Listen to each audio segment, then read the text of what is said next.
So why you drinking? Johnny Walker. Do what she move, me no say no water. She want more, so me give her in a brata. She order. It's like if I'm in a Osaka. Enough girl come line up for me. 30 for me, 20 for skinny. I them worried, she can't see me. She drink her liquor, them fast off for me. Then, in the party, I saw we lying. I'm in love to see the girl, them whining. Then on the floor, tick, tick, tick, tick, tick, tock, tell a beat from timing. Me don't text one, on to the next one. Me BB, so me telephone text one. St. Vincent, y'all link with Jamaica. Girls on my mind, drinks in my cup, drinks in my cup, rum in my head. Let's party up, let's party up. Girls on my mind, drinks in my cup, drinks in my cup, rum in my head. Let's party up, let's party up. Everybody, me say we up on the one, let me see. To the front, how you jump, yeah? Hey, trample them with the feet. Everybody, me say we up on the one, let me see. And everybody to the right, how you jump, yeah? Everybody start rev out, jump up on pile, rev out, jump up on pile, rev out, jump up on pile, rev out, jump up on pile, rev out, jump up on pile, rev out, jump up on pile. The number one morning show in the SVG. Morning. OMG in the morning. Come on now.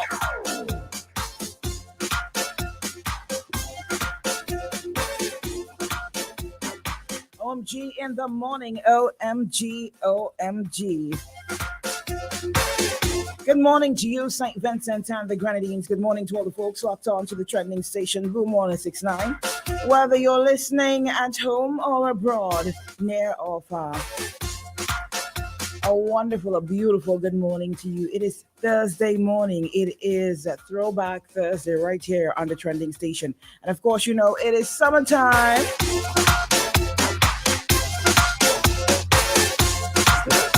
Hey, women, every summer time. Yeah. Summer. Be hot for the summer. Oh my gosh. Guys, I hope you're having a good morning so far. It just started. I hope you're already putting your little workout that you would normally do if you do it. You know, those who walk early in the morning, those who go for an early morning swim and come back home, those of you who would go walk on the tarmac and come home and then get ready for work. Those of you who normally just get up early to make your kids breakfast or your husband, you know, breakfast and lunch and all of that and plan out your day. Good morning to you. You're tuned into the right station, Boom 169. Today it's Jill and DJ Shady. So I think by now you all know Bing is out of it for a little bit. I'm not sure when he will be back with you, but he will be back like Terminator, yeah? Good morning to all of our usual listeners, those of you who normally come through on the live, on our Facebook Live. Good morning to you wherever you are, whether it's Canada or the UK or the US. Good morning to you. If you're commuting right now, you're on the train, you're on the bus, you got your headphones in and you're locked onto the station, we love and appreciate you. And we definitely hope you have a wonderful day today. Those of you who are already at work, doing your due, whether you're crunching numbers or pushing papers, whatever it is that occupies your day and, you know, pays the rent. All the hustles out there, you know, keep doing your thing, keep pushing on. For those of you who are unemployed, keep sending in them applications, man. That's all I can say. Keep sending in the applications, going out there, putting your best foot forward. You know, just stick to it. And if you do get tired of looking for a job, when you stop, make sure it's to start something on your own. All right? If you do stop job hunting, make sure you stop so you can start a business, your own small business or something.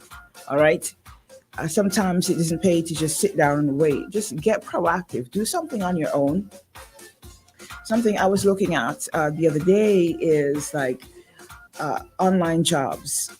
There's a setback to it because you have to have PayPal, you have to have these various things, But there's so many different things that you can do if you have access to like a Cash App, If you know Spanish, you can translate books, scripts. There's different things. There's a whole world that awaits us out there in what do you call it? The land of what? The virtual land. The virtual land. All right, guys. So don't give up hope. Talking about that. Listen, my kids are going to college. So proud, but the stress of it all. Results already came out, and something that just is grinding my nerves at the moment is that yesterday we were just seeing stuff come out from the college in terms of like when t-shirts would be ready and these different things, dates for you to come and get a tour of the college, for you to access the courses, etc., etc.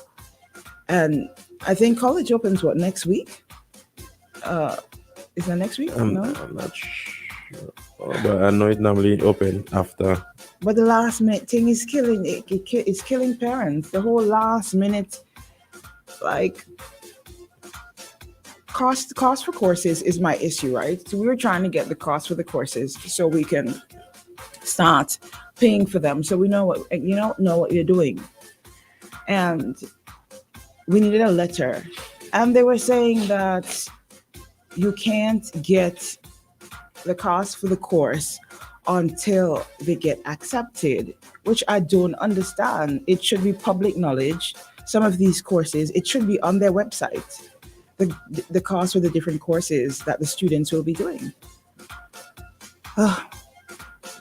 This and I think this, sometimes I get annoyed when people say, oh, this place so backwards, SVG so backwards.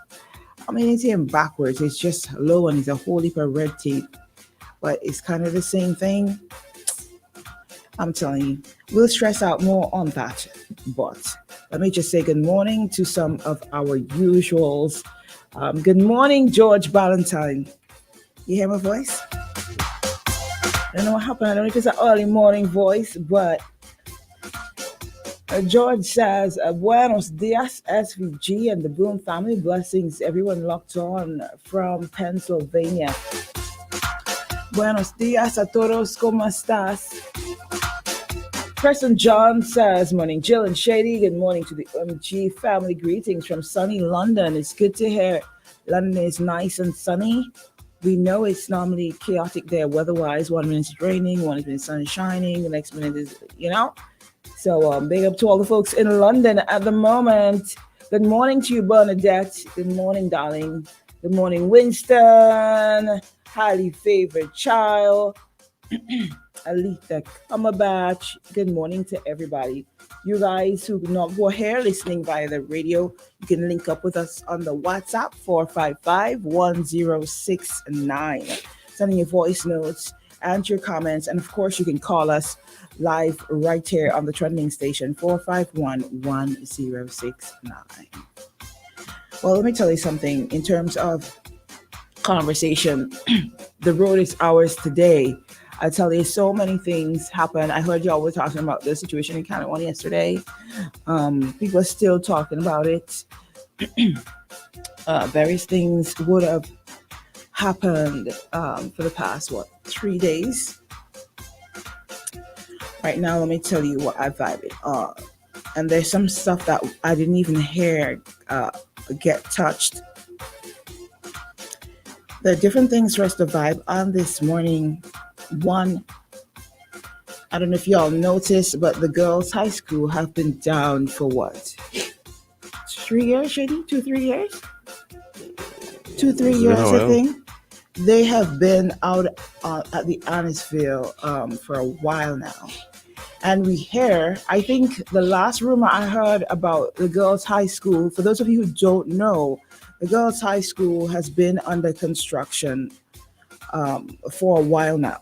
So the kids have been moved to The a tarmac. temporary school on the tarmac, which they're sharing with Thomas Saunders at the moment. Before it was grammar school, but then grammar school finished, and it's just Thomas Saunders and Girls High School out there. So, and that's been a while. Somebody hit me up and tell me like how many years. I want to be exact. How many years has it been since the kids have been out? The children from Girls High School has been out on the tarmac. I think it's 2 to 3 years. Correct me. So we're now hearing that they have longer to wait. I think they were going to be back there next year. That's the last room I heard, that they would have been there for this start of the new school year. Obviously, that didn't happen, and we are getting a report that it is not going to happen until 2025. So, those of you who would have looked forward to that little financial ease up, it's not happening. It's not happening. Well, I don't have anybody in high school anymore, so I'm not really too stressed, but it affects other people. Now, my story today is this case that's coming out. Police report a 37-year-old man charged with wounding a 9-year-old student. I'll tell you, there's lots of things we can talk about this morning, because so much is happening. And you don't hear about them until the cases are out. All right, listen to this. A Montgomery resident, Philion Lavia, 41, has been jailed for 1 year and 2 months for burglarizing his sister. Oh, this is the wrong story. My bad. Let me get some coffee. Yeah. Wrong story. All right, here it is. Yes, guys, have some patience with me today. On September 4th, police detained and charged Anthony, a 37-year-old chauffeur of Chateaubelair with wounding.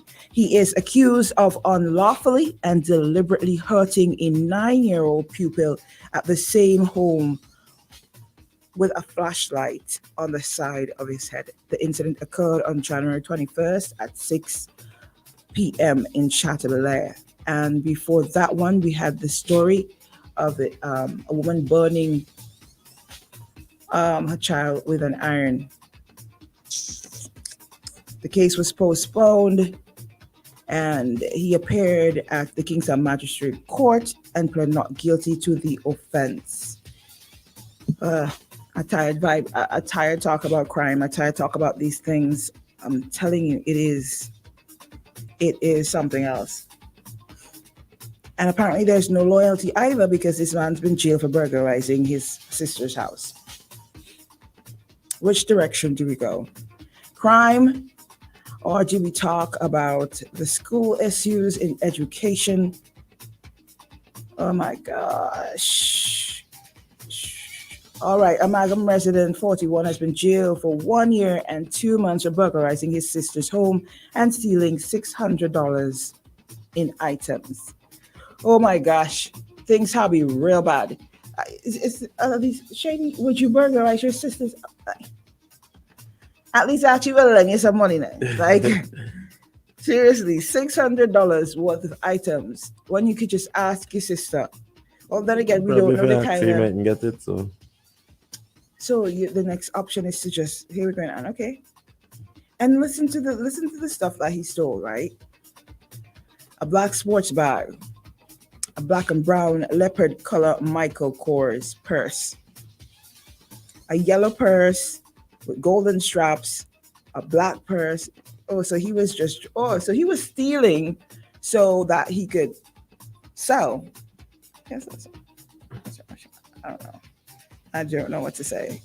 I really don't. So all the things that he stole from his sister came up to the value of $600. And one white flash drive valued at $60. I'm telling you, there is just no loyalty anymore.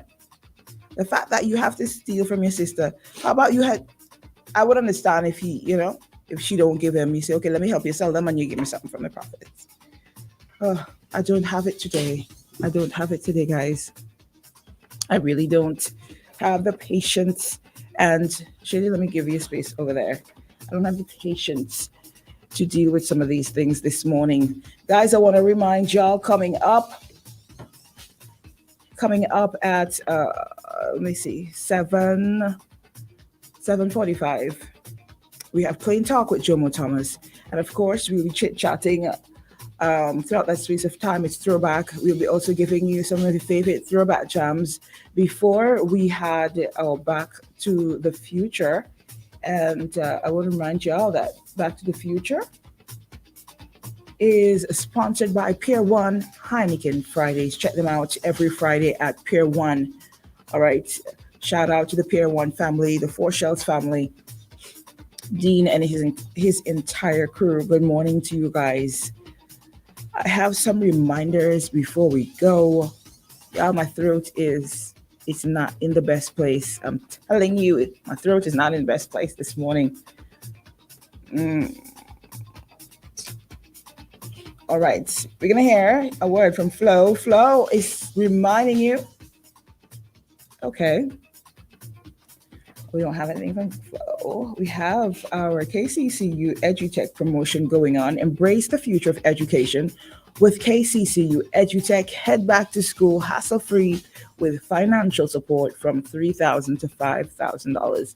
Enjoy super low interest rates and manageable monthly payments. Invest in your dreams today and pave the way for a brighter tomorrow. Guys, something is going around, eh? Shady, listen.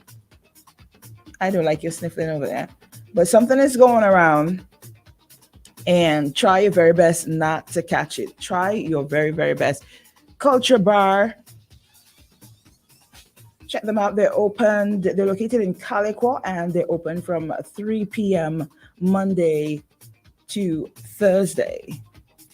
Monday to Saturday, that is. Oh my gosh, where did I get Thursday from? From 3 p.m. Monday to Saturday, indulge in their delectable menus. They offer an extensive selection of wines, liquors, cocktails, mocktails, shots, and mouth-watering dishes, and more. Visit them today for the perfect blend of flavors and vibrant atmosphere. You can call them at 456-9788 for more information. That is Hotel Alexandrina's Culture Bar and Grill.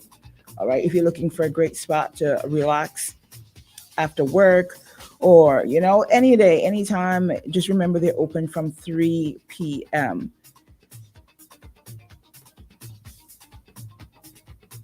We got to take a quick commercial pause, and we will be right back. Don't go anywhere. Don't touch that dial.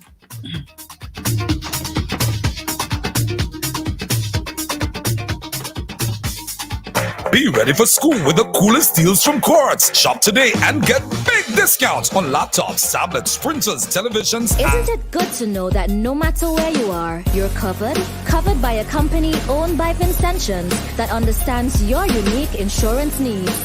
At Metrosaint General Insurance Company, we've invested 50 years of service to guarantee that you have the peace of mind that you deserve. When it comes to motor vehicle, property, employer's liability, business insurance, and much more, we've got you covered. Our professional and friendly staff understands your needs and ensures you understand your options. Metrosaint General Insurance Company.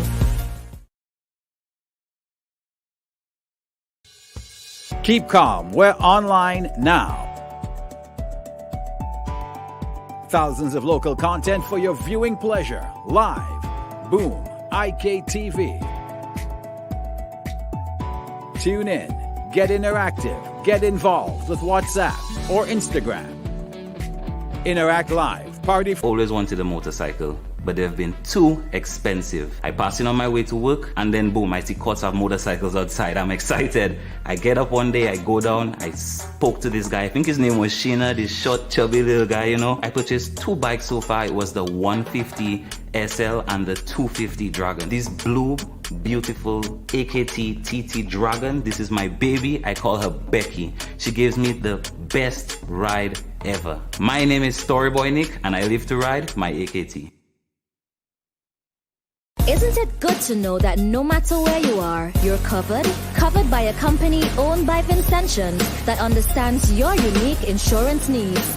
At Metrosint General Insurance Company, we've invested 50 years of service to guarantee that you have the peace of mind that you deserve. When it comes to motor vehicle, property, employer's liability, business insurance, and much more, we've got you covered. Our professional and friendly staff understands your needs and ensures you understand your options. Metrosint General Insurance Company.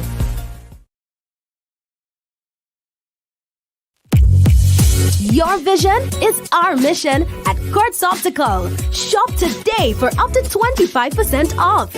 And with Ready Finance, pay nothing for 30 days. Book your free eye examination appointment online at www.courtsoptical.com. Your vision is our mission.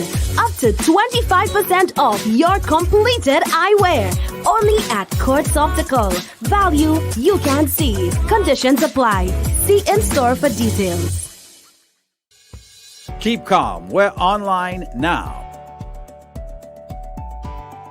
Thousands of local content for your viewing pleasure. Live.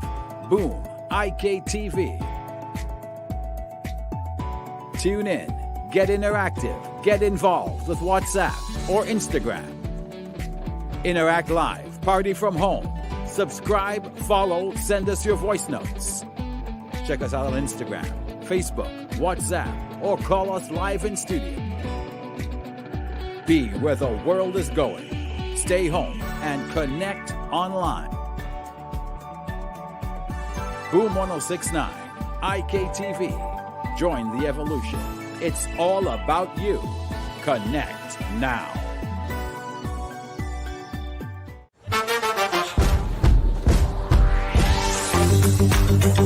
Discover New Guinness Smooth. Perfectly balanced for a smooth, refreshing taste. New Guinness Smooth. Your vision is our mission at Courts Optical. Shop today for up to 25% off. And with Ready Finance, pay nothing for 30 days. Book your free eye examination appointment online at www.courtsoptical.com. Your vision is our mission. Up to 25% off your completed eyewear. Only at Courts Optical. Value you can see. Conditions apply. See in-store for details. Isn't it good to know that no matter where you are, you're covered? Covered by a company owned by Vincentians that understands your unique insurance needs. At Metrosint General Insurance Company, we've invested 50 years of service to guarantee that you have the peace of mind that you deserve. When it comes to motor vehicle, property, employer's liability, business insurance, and much more, we've got you covered. Our professional and friendly staff understands your needs and ensures you understand your options. Metrosint General Insurance Company. Keep calm. We're online now. Thousands of local content for your viewing pleasure. Live. Boom. IKTV.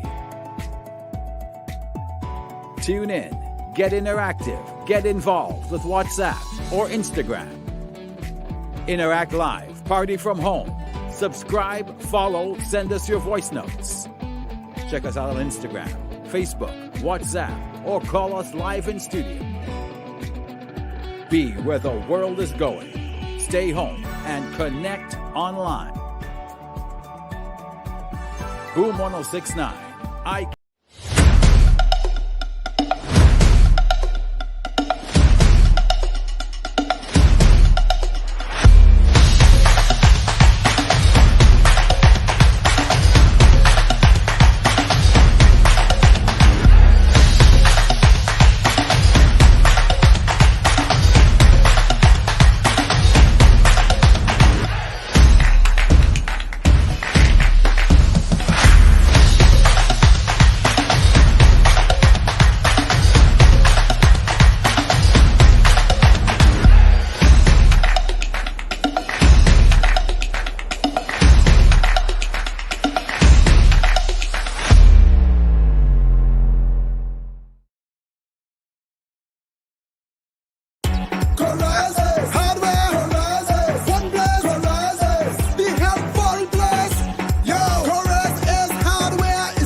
that at Corazes. We have everything for your home at Corazes. Located in Kingston, located in Annisville.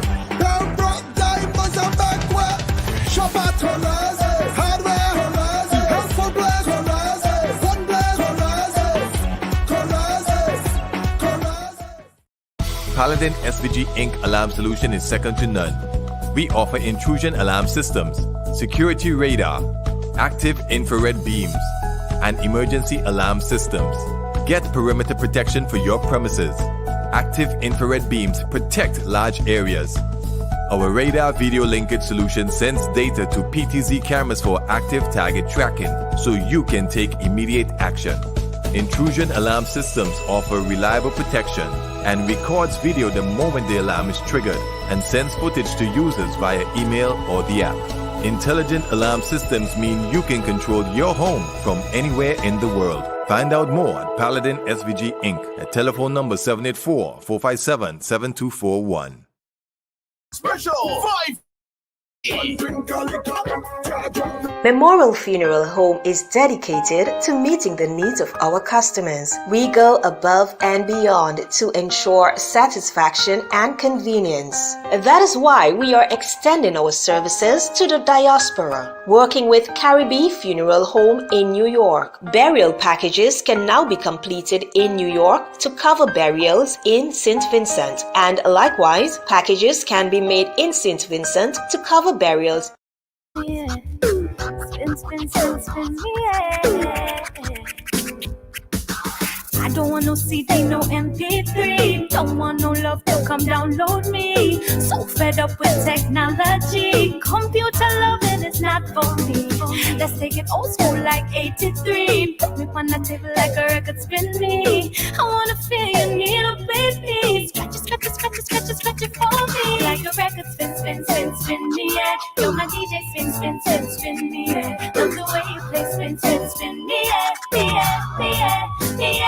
a record spin me, yeah. Yo, my DJ spin me, yeah. Love the way you play spin me, yeah. Put me on wax, oh yeah, I want that. And then you press me and I'll press that. Love when you sit me all in your rack. I know that I'm at the top of your stack. And you can pitch it if you wanna go slower. And you can mix it cause you got the power. Just when you thought it was gonna end, you will. Yeah, like a record spin me, yeah. Yo, my DJ spin me, yeah. Love the way you play spin me, yeah. Like a record spin me, yeah. Yo, my DJ spin me, yeah. Love the way you play spin me, yeah. Baby girl, romance me, girl. Come dance with me, girl. I need a girl that's groovy. Let me take you to a movie. Romance me, girl. Come dance with me, girl. I need a girl that's groovy. Let me take you to a movie. Give me a massage, let me into your garage, girl. Let me crash onto your bumper. Put me into your collage, the way I feel is in the garage, girl. My heart beats like thunder. You won't regret it. Yes, I said it. I swear, every word I meant it. So just do what you do, and I will love you. Then you can count on me. Romance me, girl. Come dance with me, girl. I need a girl that's groovy. Let me take you to a movie. Romance me, girl. Come dance with me, girl. I need a girl that's groovy. Let me take you to a movie. Rub my belly and play in my hair. Kiss me on my neck, tell me what I wanna hear. Tell me you want me inside you. Don't take your tongue off my hair. Squeeze it inside, girl, right and right. Up and down, baby, slide and glide. It's time to swallow your pride. Please don't be shy. Romance me, girl. Come dance with me, girl. I need a girl that's groovy. Let me take you to a movie. Romance me, girl. Come dance with me, girl. I need a girl that's groovy. Let me take you to a movie. I'll be a friend to end that checking. You understand? Reaching out to the love of my life. Everlasting. Throwback Thursday. Angel fairy godmother, a friend to the end, and also a lover. One elbow, you don't need another. Hammer in the winter, breeze in my summer. No best skin like him, do it by the hour. It's making up the life when me life seems sober. You're my energy, the soul of my heart. Just like that.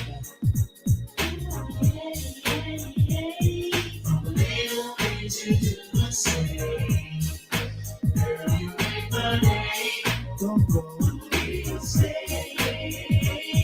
Don't ever go away.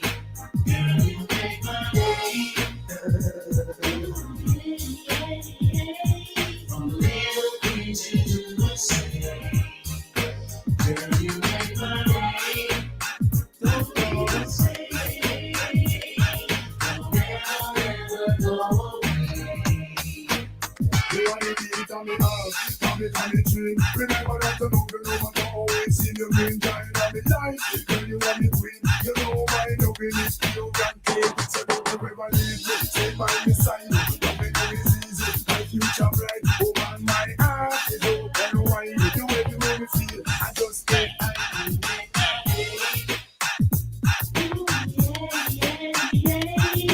Little things you do or say.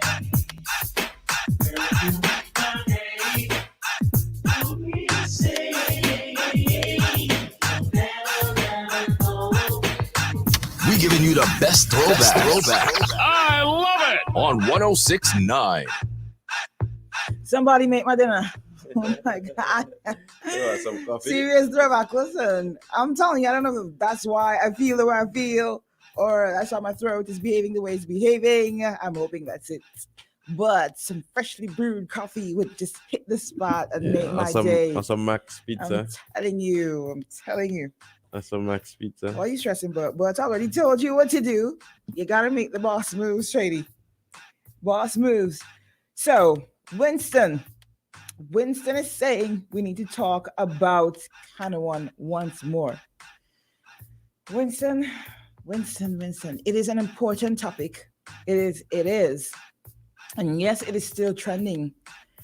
And although we don't want to do the 9-day thing, the PM then say he don't think having a town hall meeting is a good idea. He said, it's not going to fix anything. It's not the move to make right now. That's what the PM said. No town hall meeting for the people in Kanawan at the moment. He also came back and said that, oh my gosh, Kanawan is not generating any money. Thus, do you honestly think this has been going on for so long? It really has been going on for a while. And yes, we need to come together as a people and put the information out there and come together and stand up for ourselves and stand up for because, it's happening in Kanawan now. It could happen right here on mainland. I mean, it's been happening. Look at what happened to on Canish Beach. So it's already happening here.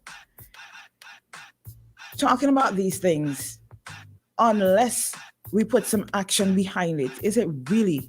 I think that's why it become like a 9 days talk, because we talk about it. But then are people coming together and making moves? And, listen, let me check another sip of my coffee here. You can't go to Canish Beach? No, I'm not saying that. But they built a fence. Canish Beach has been free, and there were two entrances and exits. You could have come around from the Blue Lagoon. You could have entered the beach at the Blue Lagoon gap there, and you could have entered on the other side. When you're going around by the Embassy gap there. Yeah, I think it's down through Coconut Grove you're talking about. Yeah. So, but it's Canish Beach we're talking about. When Coconut Grove came, they built a fence. And when I went there, what was it? 2 weeks ago, I think I went there, and I did not realize how long, and should I say long, they fence around. When I tell you, they make sure you cannot access the beach from that side, from on their end, unless you come through their gate. The fence goes all the way back, all the way up on top of some rocks, like a mini mountain. But it's rocks all the way back. And if you've ever gone there, there's a mangrove behind the beach there. I don't know if you've ever gone there, but the fence goes all the way back. So you have to be climbing rocks, and it's kind of dangerous if you want to get behind that fence so you can take the road behind there. Let's take this call. Good morning, you're live on OMG. Greetings, my sister. Nice to hear back on the morning program. Is it? Good morning to you. And greetings, my brother. And I think, my brother yesterday and who won the program again went to the public. I said, what do you think about him? He did a very wonderful job because what he did. Okay, get to the point. Get to the point, Hamilton. The thing is that everybody loves me to get to the point, but the point is I didn't get to the point. And the point is, my sister, is that when you keep hearing Hammy and hearing the Mr. Hamilton, we're talking about, you know what we're talking about. Just get to the point. But the thing is that, I know you like me to get to the point, but I've been speaking about the matter of what has been the Grenadines. I've phoned about the Grenadines more, and I've said that the Grenadines people being under. And so for Mr. Gonsalves to be making issues about whether it's making money or not, is the economy making money? Are you making money, Gonsalves? And that is the issue here, Mr. Gonsalves, that you're violating the very Constitution, the laws, and people are calling you Prime Minister. If you break the law, you have to be criminal, and that is why I call the Attorney General every day.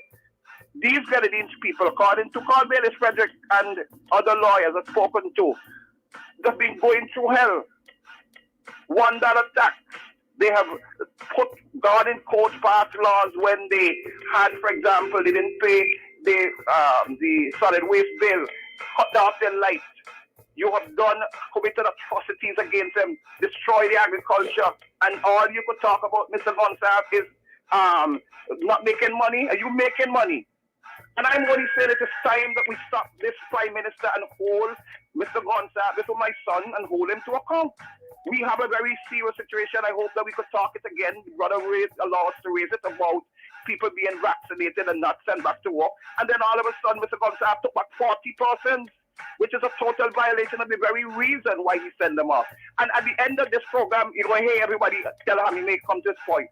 The point is that we are allowing, not blaming other people, we are allowing Mr. Gonsalves to get away because why?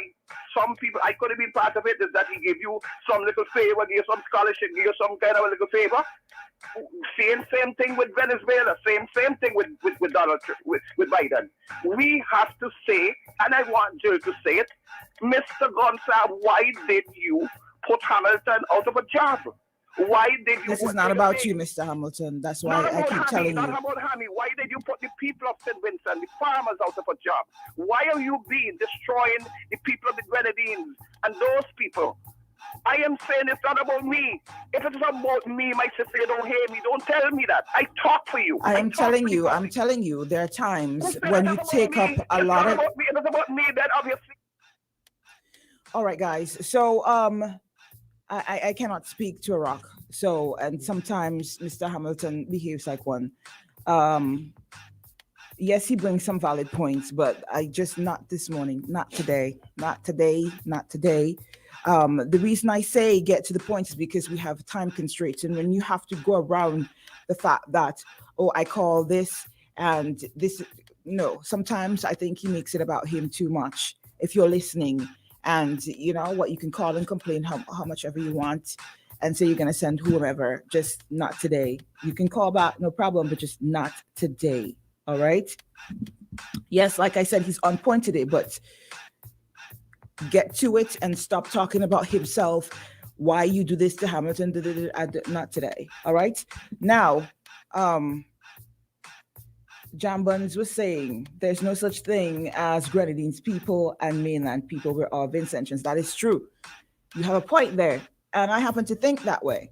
But it is very clear whenever you go in the Grenadines, how separate they keep themselves. They think of themselves very separately. And yes, we are to act in unison. And until the people realize that, nothing is going to change. I said what I said, and I don't regret it because that is a fact. Go to any of the Grenadine Islands, whether it's Bequia or Union Island, kind of one, they have a separate mentality. You know, it's not we're Vincentians, it's we're Bequarians, and it's always good to have that certain amount of pride in where you're from. But when it comes to acting on it's always they act, in my opinion, they act separately and they think on that level. And the only time to me it seemed like everybody's willing to come together is when something bad happens. And it's unfortunate, but it is true. And someone said, for those who are interested, right, Parliament is on today. Y'all sure all these things that are coming up with kind of one and all the distractions, are you sure they're not that left-hand distraction, you know, to keep you occupied so you won't focus on what they're planning to do in Parliament? So let's stay focused, all right? Let's try and stay focused. We can focus on different things, you know, at the same time, but, you know, the important things will not get our full attention. Alonzo, good morning to you. Good morning, all you guys just coming in. So, combined, kind of one, Mustique, Bequia, Myro, all the Grenadine Islands combined. Would you say that they're generating more money than us here on mainland? Because from what I can see, all we do here on mainland is accommodate debts. So ask yourself that question. You know, the PM says separately, kind of one is not generating a lot of money, I guess, as they would have hoped, or they're making bare minimum compared to the others. But when you put all of them together, all them Grenadine Islands together, do not generate enough money more than the mainland. Seriously, I don't know. Y'all tell me. In terms of which sector of? Obviously, the only sector that they have going on down there is the tourism sector. So when you combine them, Mustique, you know, whether it's leasing property, buying up property in the various Grenadine Islands, whatever they would have sold off, that's income.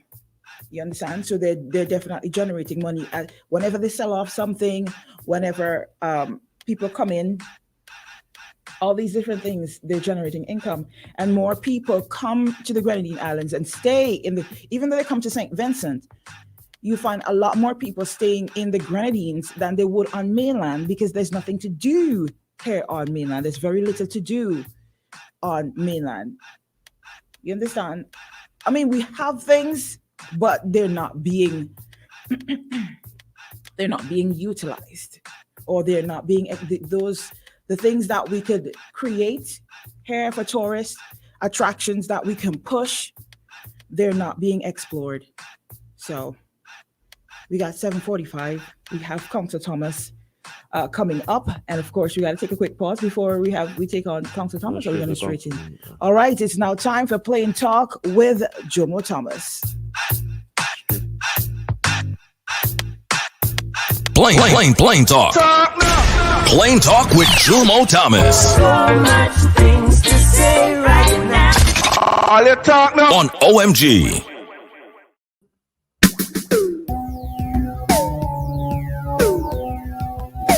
It's OMG in the morning. It's oh my gosh in the morning. Because I'm sure that's what some of you say when all they wake up and turn on the stereo and you hear some of the things that you hear in the morning. Councillor Thomas, are you there? Good morning to you. I'm trying to find myself, Joe. Aren't we all?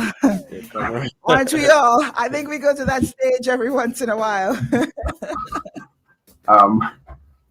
I tell you guys, I'm a tech peasant. I have a whole lot of things open on the screen, and I was trying to find where did I open this thing.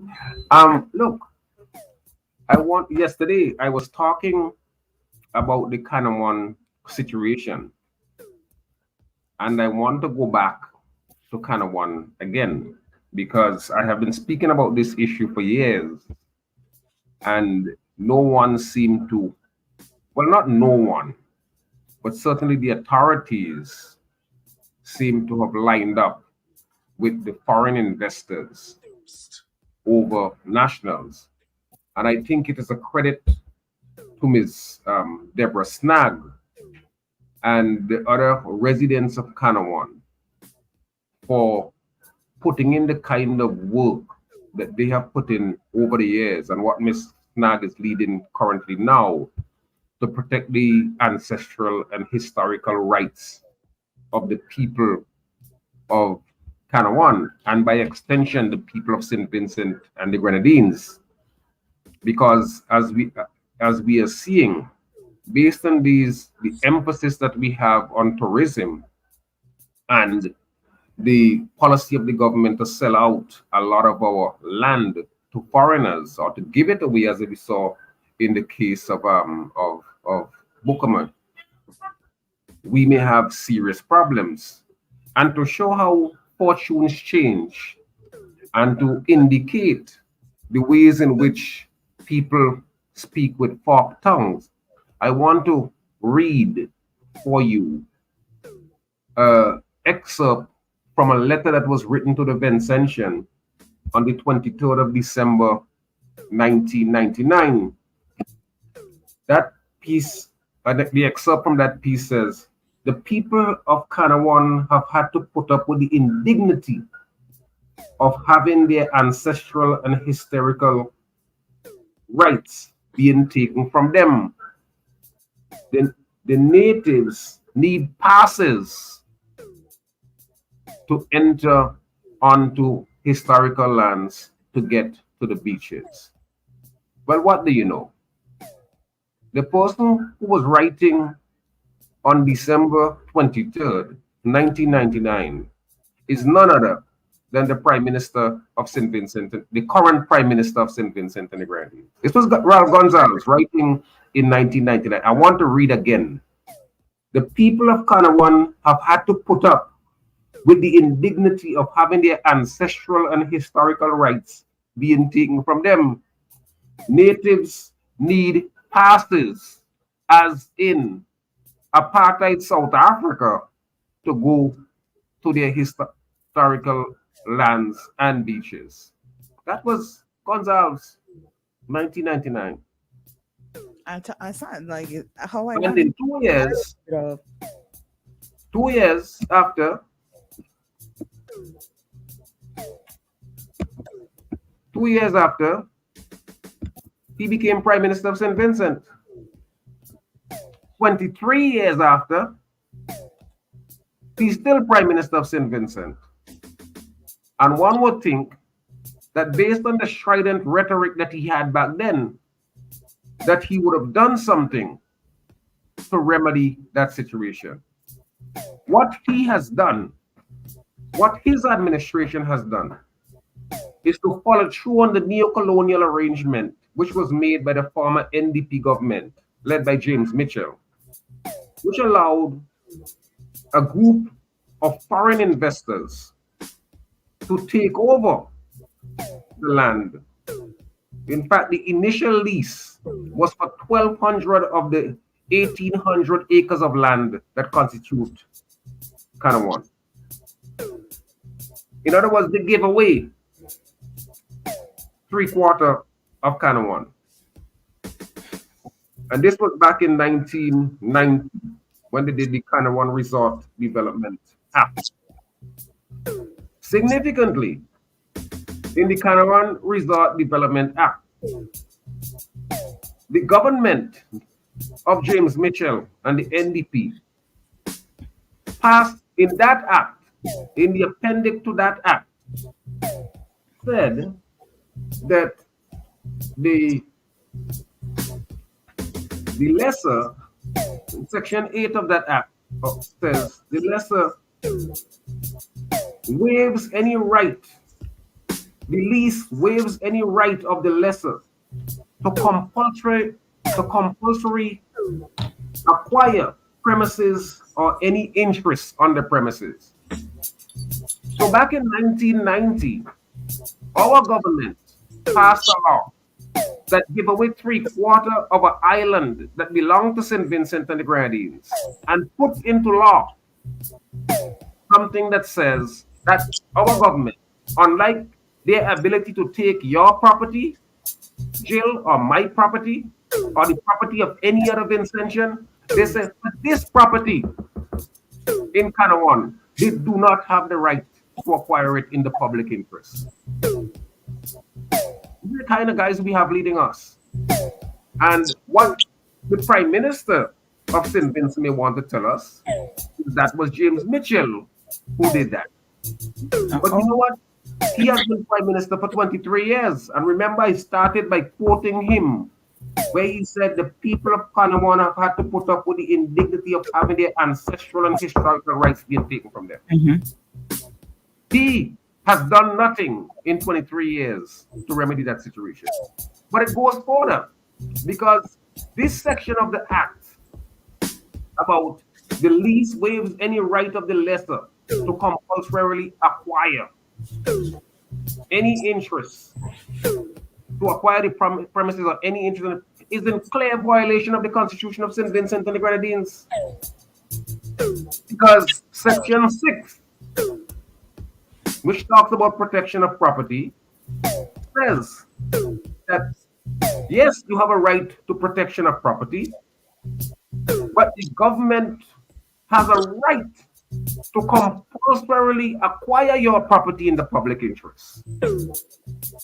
So, what the government did in 1990, James Mitchell, and what Prime Minister Gonzalez has countenanced and continued to allow is a clear violation of the Constitution of St. Vincent and the Grenadines. And I can tell you for a fact that on more than one occasion, I raised with the Prime Minister of St. Vincent and the Grenadines the issue of retaking those lands and to challenge it in court, because it is clear that the act is a violation of the Constitution. And it's true. When an act is passed, right, the act in law has what is called the presumption of constitutionality. Right? It is presumed. And it is a high hurdle to overcome. So you may not even want to, you may not, based on the situation now, you may not even, a citizen may not even have to take to challenge this constitutionally. The government which passed this act in Parliament, any government, including this government, could go to the Parliament and rescind the act. But they have not done that. Meaning it's not a hard thing to do. It's not something hard to do. It's not a very difficult, I mean, you can be sure these rich people are going to challenge it, but they are going to lose because it's clearly violate the Constitution. In addition, a point I made yesterday and I want to reiterate today is that they give in the lease 12,000 of the 18,000 acres of land on Canawan. And within the lease, they allow the holders of the lease to sell the land to whoever they want. Where in this world do you hear of a lessor, somebody who is leasing land, has the right to sell the land? Never have I heard that. I mean, it's just, you wonder, and this is why I always say that these jokers who run our countries don't know what money is.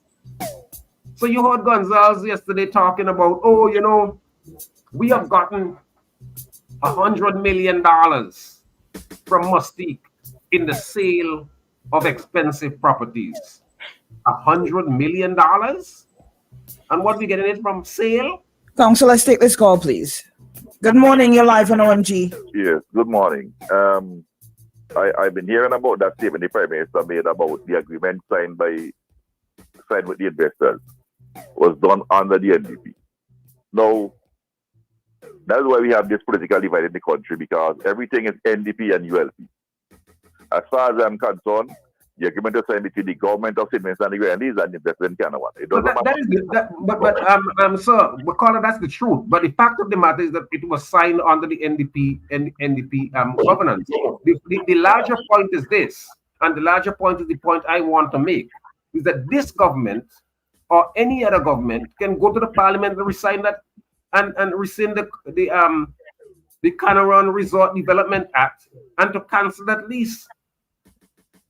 Yes, but that's the point I'm getting at. Instead of going on with it, it was done under NDP last year. You had 20 years. I'm not sure what's happening here. You know, you had 20 years to make adjustments to that. Hello? Hello? The call is still there, Thomas. Councillor Thomas, the call is still there. Listen. Yes. Yes. They had 20 years to make adjustments to this agreement.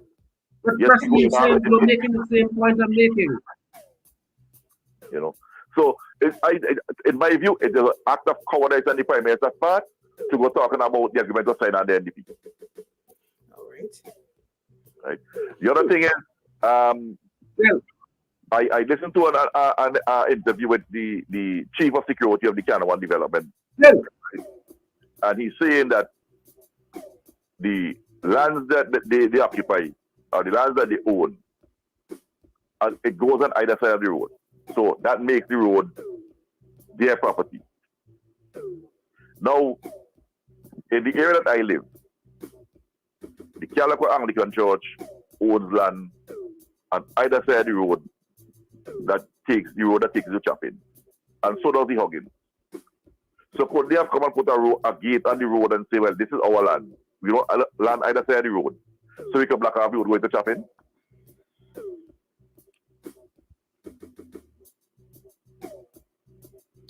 Is Council hearing me?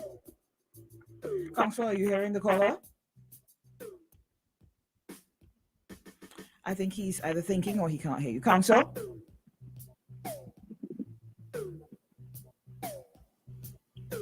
Councillor Thomas, can you hear us? I can. There's a lot of music coming through. I don't understand. It's not that high. I mean, it's evident that can you hear me? But you can hear me now? Some seems to be wrong. Yeah, there's because I can hear him, but apparently he cannot hear me. Okay, I'll call back. Okay. Can you hear me now, Council? I can hear you. All I'm saying it is evident that your program is being interfered with. Oh.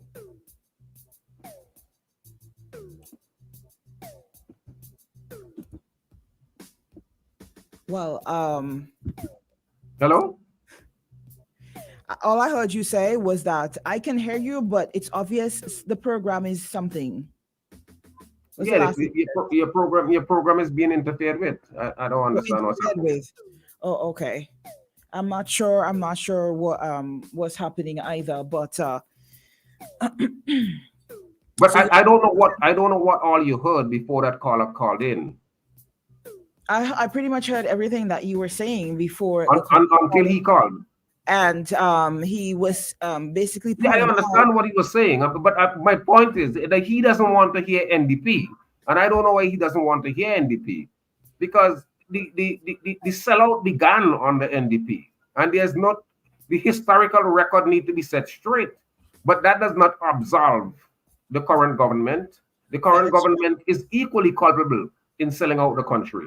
And you know something else, right? There's in the Canawan Resort Development Act, number 4 of 1990.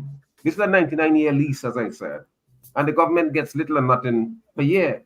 But there's an act of 1926 called the Three Chains Act. And this act was amended just before independence in 1978. But the Three Chains Act in property, surveyor and so on, a chain is 22 yards. That's 62 feet, 66 feet. Which means that all of these private property owners who claim to have property up to the seashore, the shoreline, they should be back 3 chains. That's what a law says. Meaning it's not supposed to be that close to the beach. It's not supposed to be that close to the sea. Let's take a call, Jimmy. Good morning. You're live on OMG. This is Plain Talk with Jomo Thomas. Good morning. Hey, good morning. I've been listening to this conversation with Canada One back and forth. And like Jomo had said, and in my opinion, Ralph has went all hours of the night and changed laws inside of the parliament. Why he couldn't? He had 22 years to do that. Why he couldn't do that? But he evidently doesn't want to do it because they're getting what they're getting. I mean, he celebrated the fact yesterday that they got $100 million from Mustique. How you get $100 million and you're depending only on the sale of property? Many of these do proper checks? Many of these properties are sold in US dollars. Are they getting the 5% tax from buyer and seller plus the 7%, 6-7% they get for the alien land holding license? Are they getting that in Eastern Caribbean dollars or based on the US sale value of the property? These are all kind of things that we need to check because there's so much more that we should be getting from that asset, the Grenadines, that we are not getting. And these neo-colonial leaders just go along with it because they get to go to Canada One from time to time. And if they're staying overnight, they get to sleep in some exclusive suites.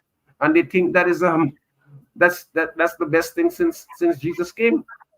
Jomo, this could be a situation of who owns the land owns the wealth too. He who owns the land what? Owns the wealth. Well, if you own land, you own wealth. Exactly. So push the Negroes off of there and let the white man then be in charge. Look, this was a sellout deal from the very beginning, and it continues to be a sellout deal. And I do not understand why we would give away 3/4 of it. And what compounds that problem, is that this is just in the north. The government has gone ahead and sold properties in the south. So you have foreign developers coming in on indigenous people in the center. And they're pushing them together. And every time there's a property for sale, one of these developers buy the property. So you have less property in the hands of local Vincentian people. Yeah, that's too. And as we said yesterday, a basic jet, they claim that they built $100 million marina, but they cannot find money to build a jetty, a wharf that would allow for the ease of access for locals who are coming in on Gemstar, whichever of those boats that go into Canada One. All right, let me get somebody. That's the nature of this beast, and that's the nature of the sellout. And then you have these foreigners so arrogant that they're now saying you can't come over here. But this is part of the pattern. You remember when this thing played up about 2 or 3 years ago at the Goodall Beach? The government was of the view that that's the price we have to pay for development. Our people must remove themselves from ancestral lands. They must not go to beaches that they had historically gone to because white people want to be on the beach naked. White people want to be there in private, but it's not their beach. And as I said, the law of St. Vincent says that the private property goes back 3 chains. 1 chain is 66 feet away from the shoreline. You have 3 of those. You have to go all the way back. So that is, and all of these, we should revise all of these people who own lands all right up to the seashore. All of them on the villa area there that don't want anybody to pass, and people have to go into water and all kind of things, wet down themselves and climb over rocks to get to the beach. All of that should change.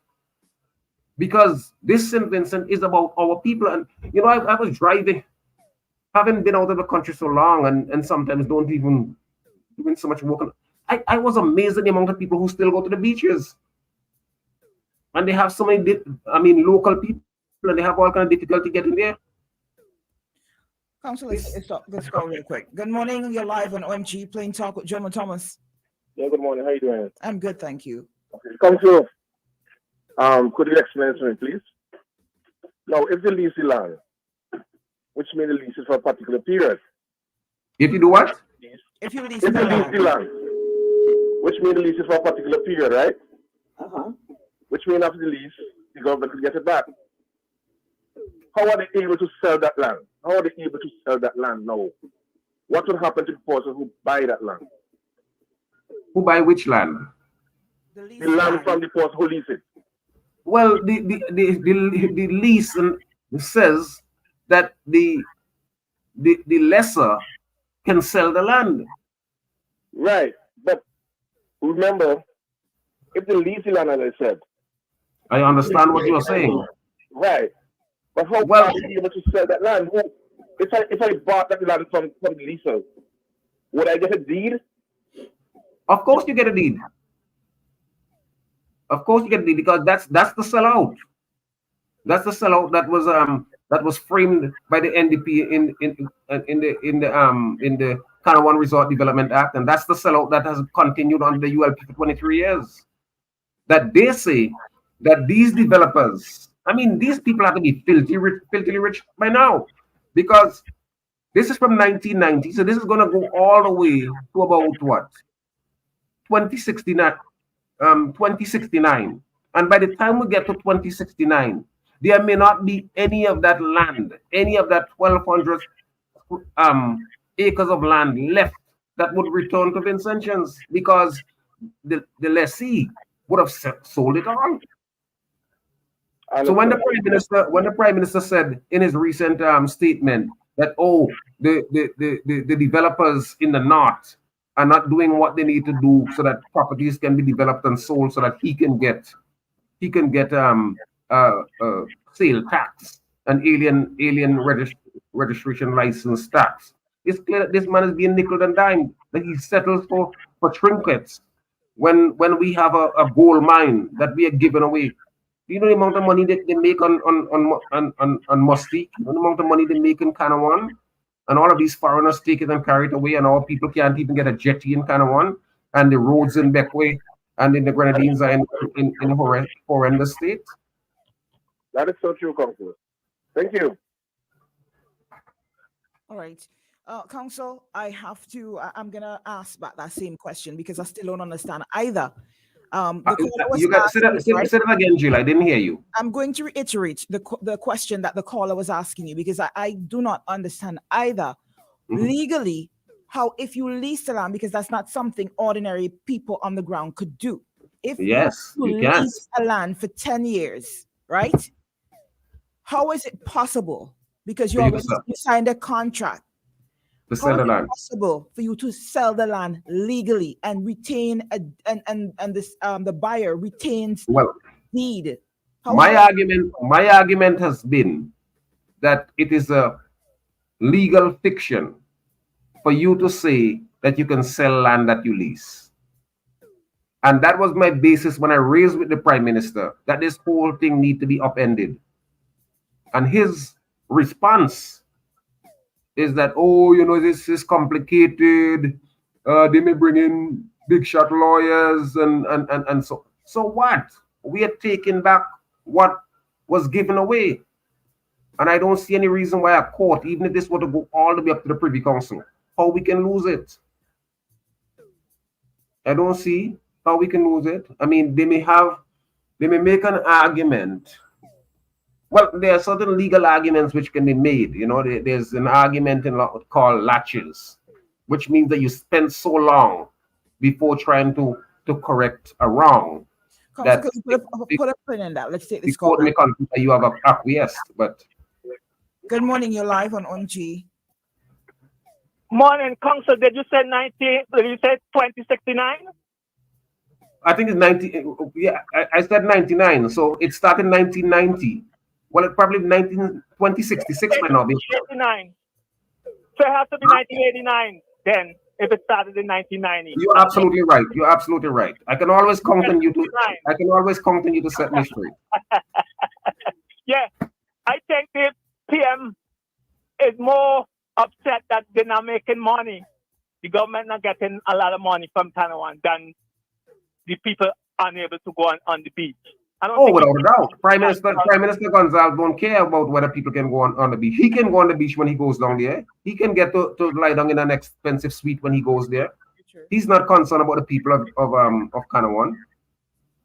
Because Terry Bino been having that problem for years. And I remember when previously when Terry Bino called the Shake Up program, all of them guys, Hunting, Snag, Denny, Crick, all of them cut him off. I wouldn't entertain him. They don't cuss him now though. See? They don't cuss him. I believe Kanawan will probably go out of business and just run out, just go off like Pokemon, just pull out. I don't think so at all. They're making too much money there, and there's some other things that are happening that they're not gonna go out. Maybe if you have some federal investigating agency from abroad coming in to do some investigation, they may go out of business. But not with this this neo-colonial government we have here. They wouldn't do anything for them to go out of business. In fact, we didn't do anything for Weiss to go out of business. We didn't do anything for what's the man name? Ames to go out of business. We didn't do anything for Nano to go out of business. All of these guys went out of business because foreign law enforcement entities came after them. So our governments always enter into cozy relationships with crooks and criminals. They don't care because you see, they get some trinkets. It's like some of those leaders in slavery days when some of the enslavers went to Africa and they bought off a few guys and they gave them a few trinkets and they sold their brothers and sisters, or they allowed for the capture of their brothers and sisters. They allowed for the kidnapping of their brothers and sisters. So this is why if you look at in Kanawan, every time the masses rise up and say enough is enough and say no, we want to protect our ancestral rights, the government tamped down on them. I believe these companies contribute to the campaign fund. Well, I am pretty sure that one or two of these individuals may contribute some T-shirts, or may contribute significantly, maybe hundreds of thousands, millions of dollars. Who knows? Some of these guys, these guys would are getting rewarded, and because they're getting rewarded, and that reward helps to perpetuate them in power, they couldn't care less. Because you see, go ahead. No, you go ahead. I'm sorry. Like Sanders, Jamaica is their home, and you got all them Jamaican artists that come at election time. Sanders to cover that. You never know. Well, I don't want to speculate on that. What I know is that when they give away the property down there to Sanders now, as they did with Ames. Ames ended up running away or was spirited out of St. Vincent, and he owed millions of dollars. Sandals is coming in.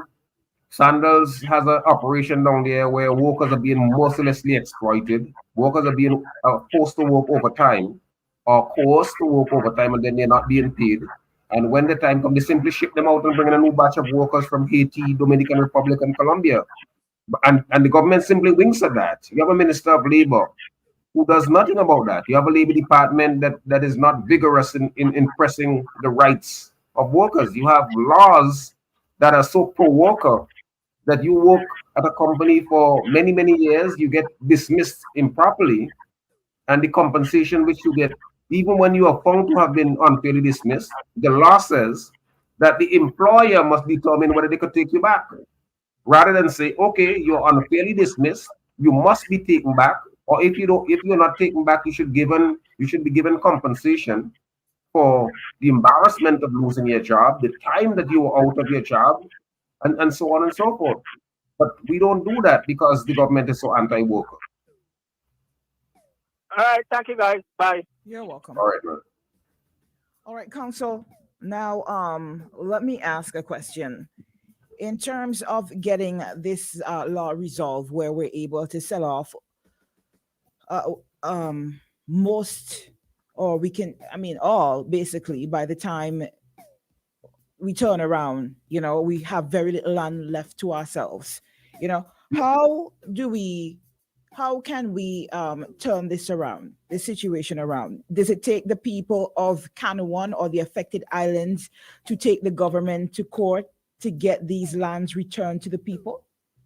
Well, I actually think there's a serious constitutional challenge that can be made to that Canaron Resort Development Act, and I have been advocating for that for a long while. I think there's a serious challenge that has much merit. As I say, because we are now it's 1990, so where have we gone? We are 33 years in. The developers may make an argument based on the legal theory of laches, which says that we basically acquiesce in what the previous government or what the governments over time have done, and consequently we no longer have a claim. But I would prefer to see a court tell us that, rather than for us to just say that, oh, you know, the governments have given away the land and therefore we should just settle for that or be satisfied with the fact that the lands were given away. You see, we have you raised the point of land. We have a serious problem in St. Vincent. The largest landowner in St. Vincent is now an Englishman. The largest landowner in St. Vincent acquired that amount of property since the ULP has been in power. And that is... When you say St. Vincent, you mean mainland right here? Across the island. Most of the land that this man owns is on mainland. But they also have land in I know in Beckway for sure. And then there's another foreigner who comes up a quick second in terms of land ownership. I see. So in quick time, native Vincentians, I'm not talking about somebody who become naturalized. Native Vincentians would have a very difficult time finding lands. I mean, we still have a lot of land, but we would have to go to higher and higher elevation because St. Vincent is a kind of mountainous terrain anyway. If you notice, we are going higher and higher up now. If you see a picture of Kingstown in the 1970s, for example, when I was going to primary school, you would be surprised. Somebody's saying, who is this man? I can't see a problem in calling the names here. But what difference does it make? Call names, Jomo. What difference does it make? I don't have a problem calling a name, but what difference does it make? That's right. Doesn't really change anything. Curiosity, I guess. I mean, you know. Well, I'll tell you. I'll go one step forward and tell you. It is one of the gentlemen who controls the cocoa factory, the cocoa company. I see. Oh, but Jomo, let me ask you something real quick before we head out, before we wrap up, right? Isn't it, call me, slow, but isn't it within our best interest to make sure that most of the land ownership stays with the people of St. Vincent and the Grenadines? Is it not more beneficial all around, not just economically, but in other areas? Is it not beneficial for most of the people of St. Vincent to be landowners so that the money stays here, the investment stays here? Well, I think that in principle, that's the case. But when you have countries like ours that don't have a lot of resources, there's a temptation to allow these foreign investors to come in with the view that they are going to do development and they are going to at least create employment. So when Mitchell them give away Canawan, the argument was up until then, and this is the disregard that they have for patrimony. The argument was that up until then, Canawan was a mosquito infested island. But if we take that as true, Mustique was a Canawan infested island on which native Vincentians lived for millennia, and they survived.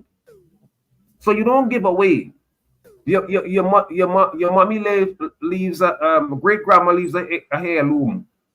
You don't give it away because you don't have an appreciation for it, Jill. You keep it in there under the pillow or someplace, a safe place, only to find out your daughter, your son, find out 25 years from now that this heirloom is really, really valuable and worth something. Because, The Prime Minister of St. Vincent is famous for saying that we know the, I think he says we know the price of everything and the value of nothing. But evidently, he knows the price. He's talking about $100 million, which they get in Mustique, and he hoping to get $100 million from Canawan. But he does not appreciate the value of anything. This is why he colludes with the foreign investors to block citizens from going onto the beaches. This is why they give away and told citizens that if you want to get to Godal Bay, you must swim to get there because you can't walk through private property. Since when you can, people have ancestral rights through property, through private property. All right, very, very, very true, Council. Is it that we do not have enough or a lot of natural resources here, or is it that we don't know how to use them? We don't know how to explore what we have. Could that be the case? Well, that could be the case too. You see, I think that part of our problem is that we have a rather skewed understanding of what development is. Mm-hmm. We are never going to get to the development standards of London, Paris, or New York.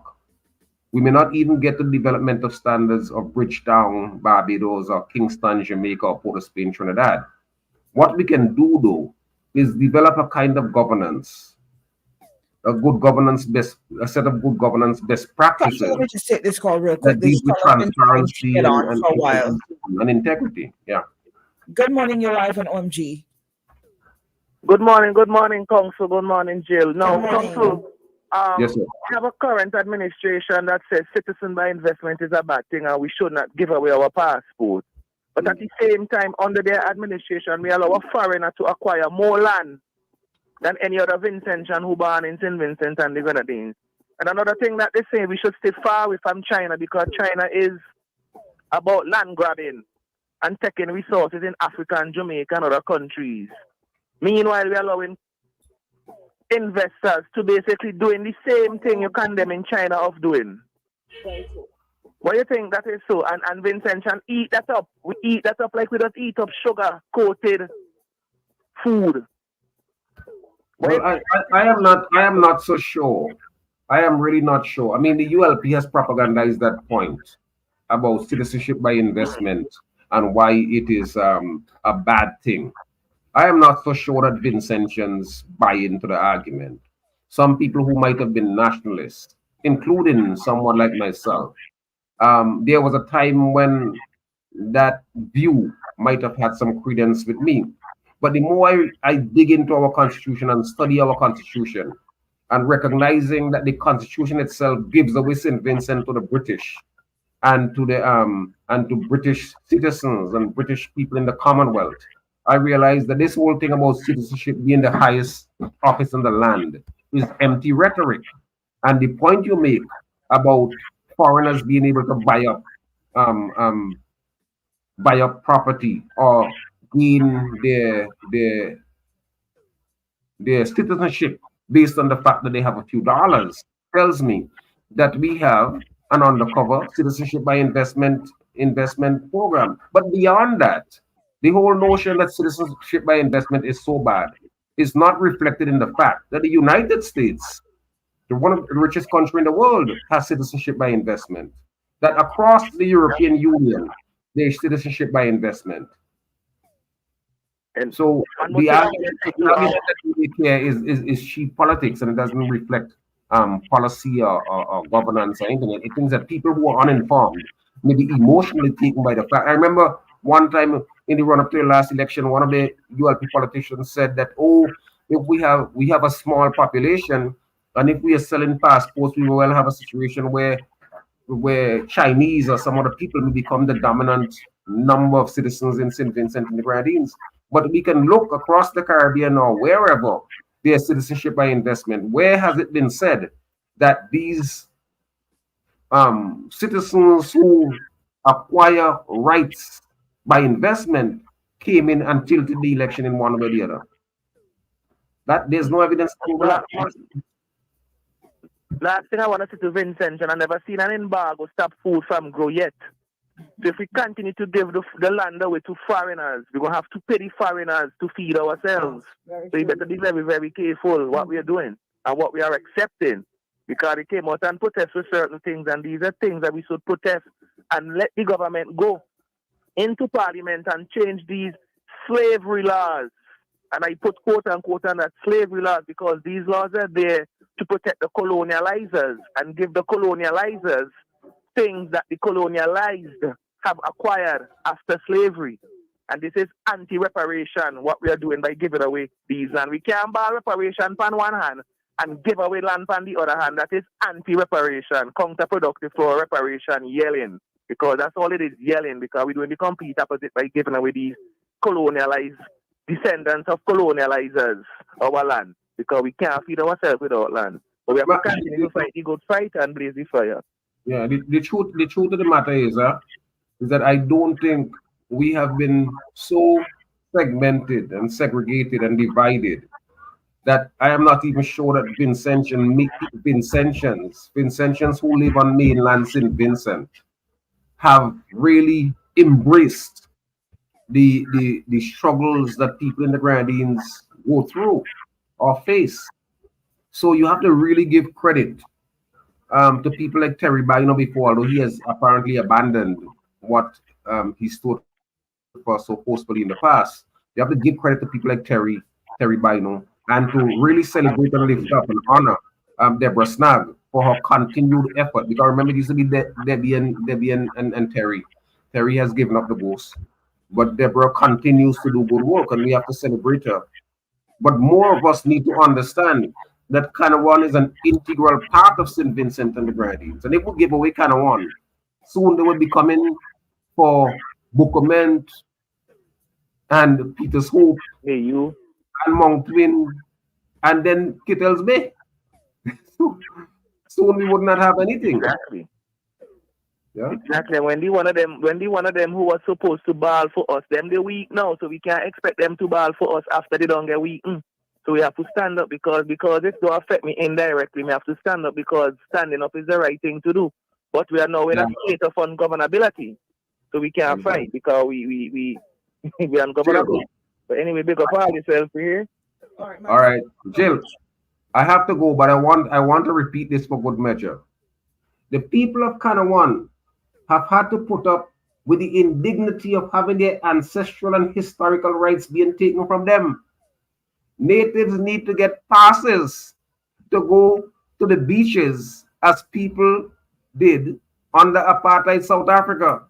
That was Prime Minister Ralph Gonsalves writing on December 23rd, 1999.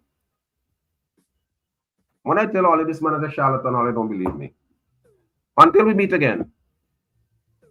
Council, thank you so much for being with us this long. I know you always have something to do, but we appreciate it. And believe me when I tell you, I've learned so much from this conversation. And it was truly enlightening.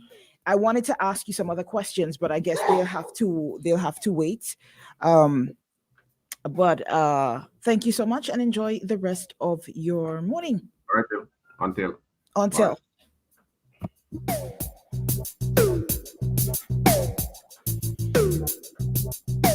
All right. We lost our caller. And those of you who were calling, feel free to call back and make your points, because you have to understand. I want our callers to understand. We do appreciate every time you call in, but there are times when we have to allow counsel to answer some of the questions that were asked of him, give him that time. And when we keep interrupting him every minute, he loses train of thought, he doesn't remember the questions, all these things we have to take into consideration. And we really have to make sure that he gets his points out and he answers these questions. So whenever you do call and you don't get through, even though after counsel has left, just take that time to call in and make your points. One more call before we go take a commercial pause. Good morning to you. You're live on OMG. Thank you very much. Good morning to you, Jill. Good morning, Dave. Yes, it's such a, where I am here, I don't know how to describe myself. You know what? From the time, I just want all other Vincentians to know this, and for Jomo to hear as well. When Mitchell started this whole thing, I am one of those people who are mad. Even within my home, when I start to talk about Mitchell giving away or doing things that I cannot accept, having done history on how the Caribbean was a slave haven and all of that. Up to now, up to the year 2023, my people, my black people, my niggers, they haven't gotten the message yet, you know. They ain't getting the message yet. So, all what is happening, I can speak and say, well, you think about it, if I had the power back then, all of this wouldn't happen, and we would not have to be going through all this nonsensical talk. But we have a prime minister who people believe is so damn bright. Huh? And he can't do nothing. And as Jomo said, and I wish to endorse and encourage that, he could make a hell of a difference. But what? Now, white people money sweet, or he had to answer to his white bosses. I'm gone. Take care, my dear. All right, then. Listen, let me just, this is my opinion. This is just my personal opinion. A lot of these laws, especially the specific one Jim was talking about, where we could sell out these lands, or the government could take our lands and say it's because of public interest without us having any say in it, or sell off all of our lands to foreigners, right? They're not going to change it without a fight, without a serious fight, because they benefit from it. I'm telling you, it's plain and straight, just like that. And that's why it's been happening for so long. That is my opinion. Everybody benefits from this. And when I say everybody, the people who invest in these, in the government, their friends, and the investors, they benefit from this. Good morning, you're live on OMG. Good morning. Good morning to you. I kind of happy Mr. Thomas mentioned Ministry of Labor and Minister of Labor this morning. But the thing is, yes, it's wrong, anybody, any employer to take advantage of workers. But we have a lot of it locally. And nothing is being done about it either. That is very true. We have construction companies hiring workers, local companies hiring workers and telling them they can't get a cent until 3 weeks of work pass. And then after 3 weeks of work, they're still short paying them. Local companies doing this. We have people in the civil service who have issues with the employer and the unions not doing anything. What unions? What unions? The public service union. And this, and as far as I understand, the public Big service issue. unions only cater for people who work with government. Am I correct? But yes, I tell my people who work in government have issues with Yes, but what about supervisors the and people in the managers. private sector? Well, Don't they need they protection know. too? Well, everybody needs protection, and that's Exactly. where the Ministry of Labor comes in. The Ministry of Labor is not for the people. I think we've all seen that. They don't work for the people. They work Exactly, for the- and this is what we need to fix. That is true. That is true. But I don't know if it's something that we have to look up in terms of getting more unions organized. Is it that we do not have enough unions, or the unions? No. that The we problem don't is the have- people. The problem is the people. The people just like pose a song didn't mean anything. They leave them out in the mother. That's all. How much unions do we have here for the private sector? Too much collecting dues for nothing. I only know of one, so I'm asking just for Too many information. collecting dues for nothing and living big life and traveling off of people dues and doing nothing for the people, just like the government. Have a good day. Thank you so much. All right, guys, we got to take a quick commercial pause, and we will be right back with OMG in the morning. Normally, I would say it's oh my gosh, but this morning it's oh my gosh. That's what OMG is for this morning, guys. We're going to take a quick commercial pause. But before we go, I definitely have to drop some mentions. I really do. Don't go anywhere. Hold the phone.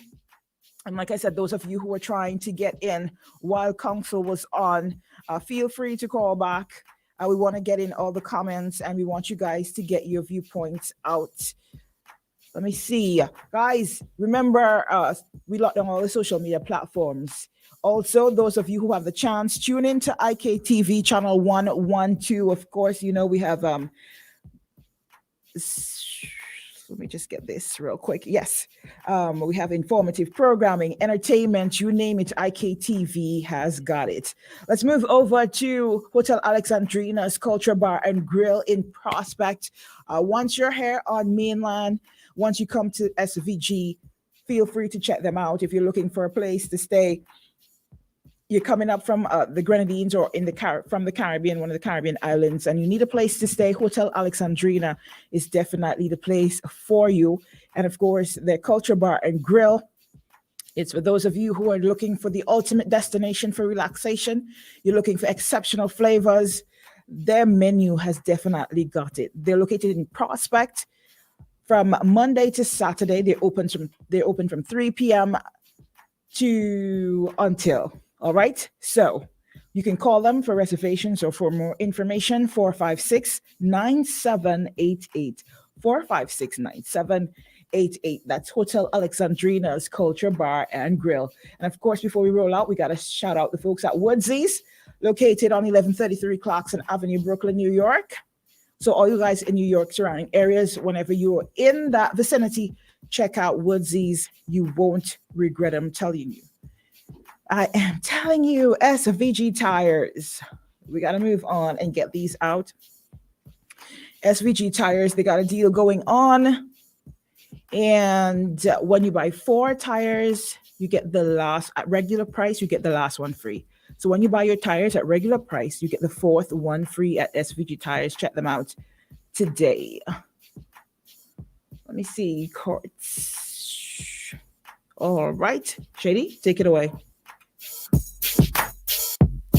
All football fanatics, get ready for a double dose of football excitement on Tuesday, September the 12th. Isn't it good to know that no matter where you are, you're covered? Covered by a company owned by Vincentians that understands your unique insurance needs. At Metrosint General Insurance Company, we've invested 50 years of service to guarantee that you have the peace of mind that you deserve. When it comes to motor vehicle, property, employer's liability, business insurance, and much more, we've got you covered. Our professional and friendly staff understands your needs and ensures you understand your options. Metrosint General Insurance Company. Keep calm. We're online now. Thousands of local content for your viewing pleasure. Live. Boom. IKTV. Tune in. Get interactive. Get involved with WhatsApp or Instagram. Interact Live. Party. Always wanted a motorcycle, but they've been too expensive. I pass in on my way to work, and then boom, I see Courts have motorcycles outside. I'm excited. I get up one day, I go down, I spoke to this guy. I think his name was Sheena, this short, chubby little guy, you know. I purchased 2 bikes so far. It was the 150 SL and the 250 Dragon. This blue, beautiful AKT TT Dragon, this is my baby. I call her Becky. She gives me the best ride ever. My name is Storyboy Nick, and I live to ride my AKT. Isn't it good to know that no matter where you are, you're covered? Covered by a company owned by Vincentians that understands your unique insurance needs. At Metrosint General Insurance Company, we've invested 50 years of service to guarantee that you have the peace of mind that you deserve. When it comes to motor vehicle, property, employer's liability, business insurance, and much more, we've got you covered. Our professional and friendly staff understands your needs and ensures you understand your options. Metrosint General Insurance Company.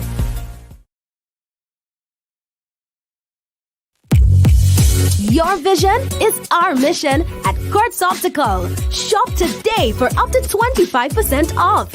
And with Ready Finance, pay nothing for 30 days. Book your free eye examination appointment online at www.courtsoptical.com. Your vision is our mission. Up to 25% off your completed eyewear. Only at Courts Optical. Value you can see. Conditions apply. See in-store for details. Keep calm. We're online now. Thousands of local content for your viewing pleasure. Live. Boom. IKTV. Tune in. Get interactive. Get involved with WhatsApp or Instagram. Interact Live. Party from home. Subscribe, follow, send us your voice notes. Check us out on Instagram, Facebook, WhatsApp, or call us live in studio. Be where the world is going. Stay home and connect online. Boom 1069, IKTV. Join the evolution. It's all about you. Connect now.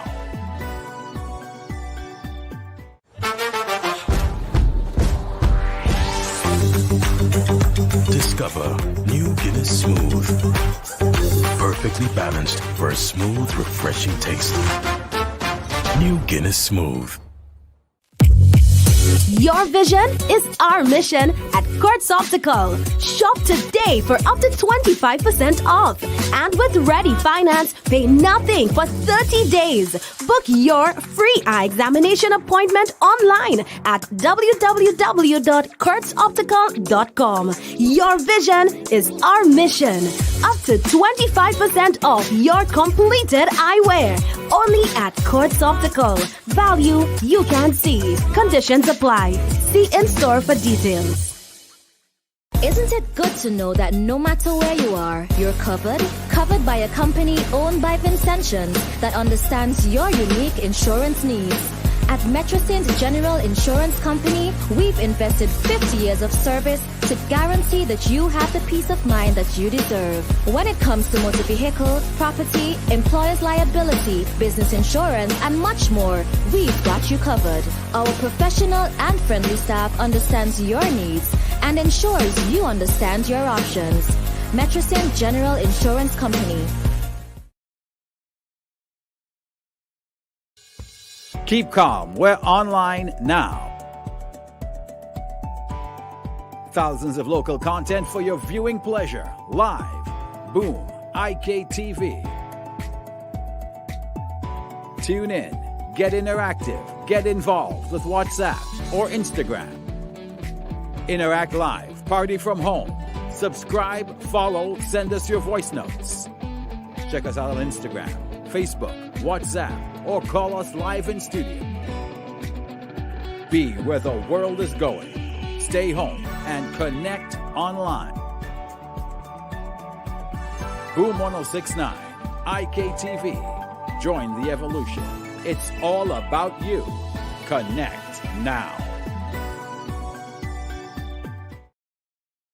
Menu is a treasure trove of flavors, offering an extensive selection of wines, liquors, cocktails, mocktails, shots, mouth-watering dishes, and so much more. Discover the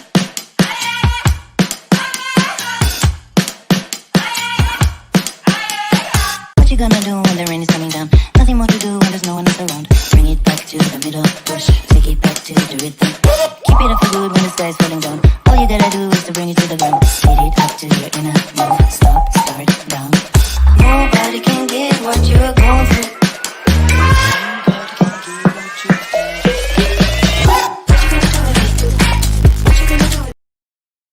Corazes, up and down them dudes where you going. Corazes, Corazes, electrical cables fine at Corazes. We have everything for your home at Corazes. Located in Kingston, located in Annesville. Down Rock, Diamonds and Backwell. Shop at Corazes, hardware Corazes. One place Corazes, one place Corazes, Corazes, Corazes, Corazes. Throwback Thursday.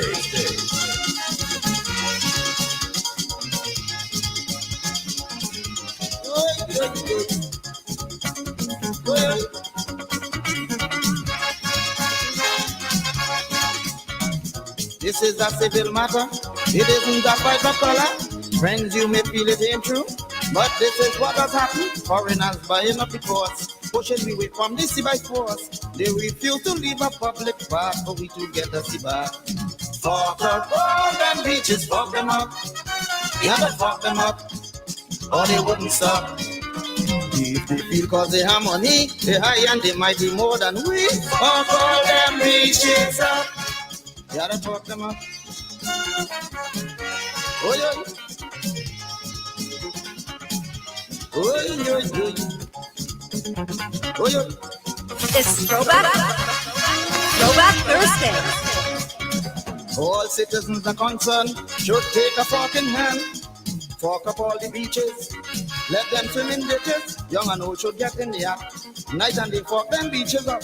By then they should get a good lesson from people in sins in snow. Fork up all them beaches. Fork them up. You gotta fork them up, or they wouldn't stop. If they feel cause they have money, they high and they mighty more than we. Fork all them beaches up.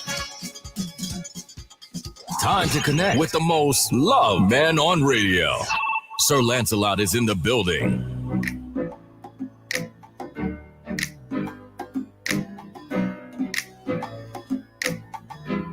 It's OMG in the morning.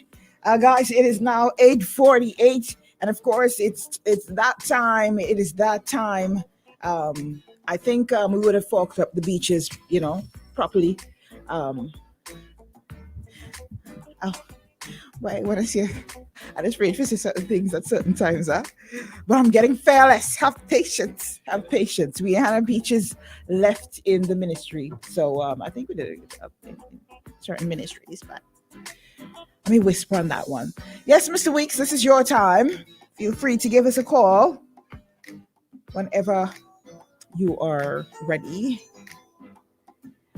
All right, so we go into some of the comments. Did I miss anything?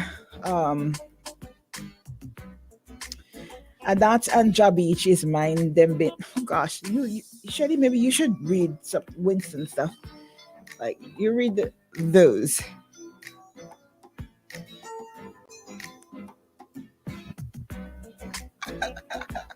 The comments, guys. When you see a comment here, it's the comments.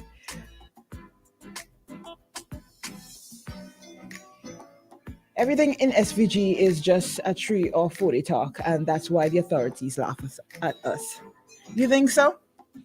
I think sometimes it's like, for instance, like we said, we talk about this for the whole week, right? We said we give this like 2 weeks, 3 weeks, and we talk about it, and nobody does anything.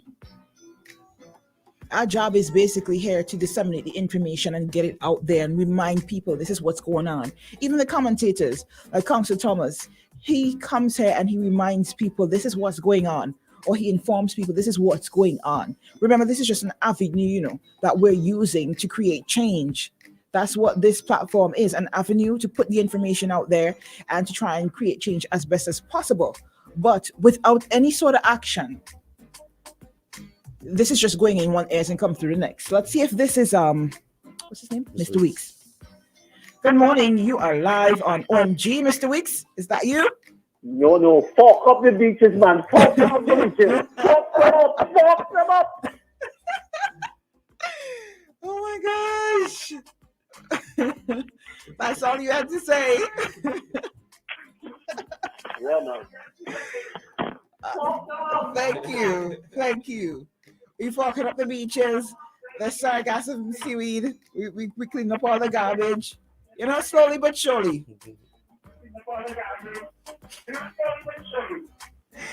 All right, Dave. Oh my gosh. Yes, Mr. Weeks, this is your time.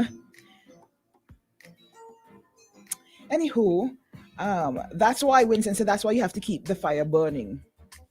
That is true, Winston. Talk is supposed to lead to action. It's definitely supposed to lead to action. But because people have a certain fear within them at the moment, I don't know if it's a long-term thing or a short-term thing. Good morning to you. You're live on OMG. Is this Mr. Weeks? No, this is not Mr. Weeks. It's Mr. Weeks plus that. But big up Mr. Weeks same where even though I want to big him up because Mr. Weeks is impaired and Mr. Weeks doing a whole lot for St. Vincent and the Grenadines. So regardless how you feel about Mr. Weeks, I want to take my hats off and say, big up yourself, Mr. Weeks. Now, you ask the question why we don't go past the talking phase, Jill. Mm-hmm. Religion have conditioned us to expect outside energy to change our reality. So we're waiting for somebody to change it, basically. That's what we're waiting for somebody to come change our reality, and politicians globally have tapped into this phenomenon that the missionaries came and took away the land and gave us the Bible, gave us the Quran, gave us what other religions preach from. And they teach us that the meek shall inherit the earth, that when we die, we're going to get our heaven. That's why I see a man could rape a man's daughter. And the man go ram shop and say, boy, God, what put you with that man there? And all these things. And I'm not bashing religion. Mm-hmm. Because religion has some good aspects to it. But one of the side effects of religion has made us physically weak. Because we waiting for some outside entity to... Yes, and guess what, St. Vincent, depending on outside energy to change our reality. Imagine I go give away my half an acre land that my wife and my dad could eat some potato from, some corn from, some watermelon from, some pineapple from. I go give away that willingly to a foreigner who won't give me a $5 an hour work. And the $5 their hour can't feed my wife, can't feed my daughter. What about my side girlfriend? Mm-hmm. I don't know what's wrong with us, man. Globally, this is a global phenomenon that people have let capitalism exploit us. Okay. And we are going past that. That's why we just spend time talk, and when time comes for action, mouth shut. Look, when the Prime Minister went down there, and everybody glad to see the Prime Minister. Not saying we should not respect and adore our lovely Prime Minister, but we should have asked the Prime Minister these hard questions on camera. Mm-hmm. We should have asked, instead of loving up and say, oh, me know you, me know for press, but go up on the elevator. Ask this man these questions and say, why haven't you changed these laws? Yeah. You're talking about NDP put their man there. How much land you give away since you've been there? Ask the man these questions, because he not go down there to do all in a favor. He go down there to do the job that he has employed by us to do. But hey, we love talk. NDP waiting on the people waiting on NDP. Meanwhile, ULP is getting rich. Some of them. Because some of them only have small mahogany bed to sleep on. Pun intended. So they go buy itself here. Love alone. All right, Max. Oh my God. Listen, the truth is hard to hear sometimes, you know. And when we talk about the truth, I'm talking about the comment from Winston. Yes, Winston, we know it's the fairest make radio people now want to touch certain topics. Definitely. Because, and when I spoke about fair, I'm talking about in general with everybody. There are people out there who can come on the radio and say whatever they have to say because they know they're not dependent on certain people or things. Like all right? They have backers in high places. You understand? There are some of us who have to watch what we say because we know, and it's not fair, we know there will be victimization. Do you understand? It's easy for people to stay in their chairs and come on the computer and type in their comments and be very vocal. Some people, it's easy for them to come out in the streets and be very vocal because they don't have a certain kind of dependency. They're comfortable. They know where their money is coming from. You understand? When you work for a government radio station, how do you come out and speak out against the government and still expect to collect your salary? Are we serious? Do you seriously think in this day and age, if you come out and you work at a government entity and you speak up about the government, big and bold, you're not going to get victimized? There's not going to be consequences? Look at the custom officer who spoke out. He was talking about tourism and where they were lacking.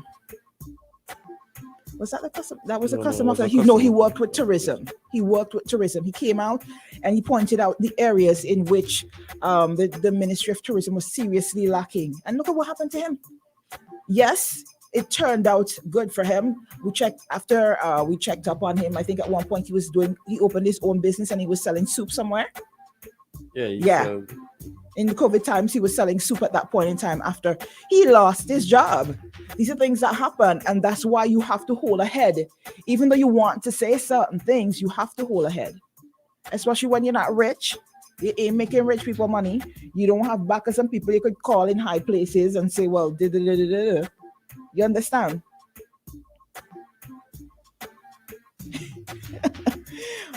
But the thing is, really and truly, I think more people need to, it can't be just talking. We can talk, but there needs to be action.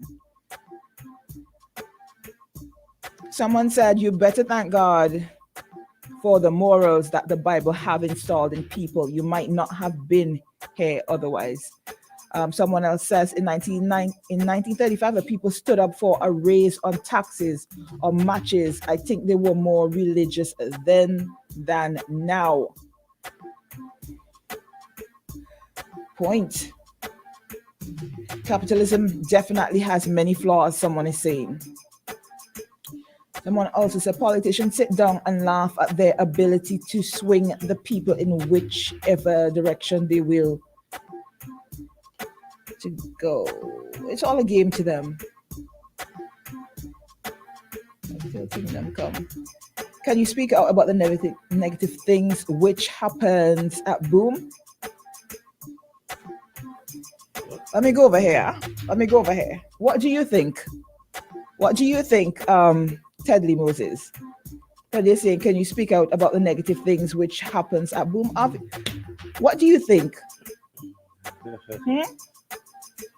The man studied to work in the tourism field. I don't know if resorting to selling soup is good for him, whether it's financially beneficial or not. The fact is that we, the citizens, watched what happened to him and did nothing. Point two. You have a serious point on that, but and he spoke out for our interest to change things for us, for our betterment. But really and truly, this might sound harsh. What did you expect? Did you expect people to say, oh my God, this is an atrocity? I mean, some people spoke out against it, but there was nothing in where people rallied around him and come out and say, oh, okay, this gotta stop. Good morning, you're live on OMG. Hello, good morning. Good morning to you. I just want to argue with you that one of the main reasons why Vincentians aren't talking out is because of the fair that starts the land in terms of being victimized. Mm-hmm.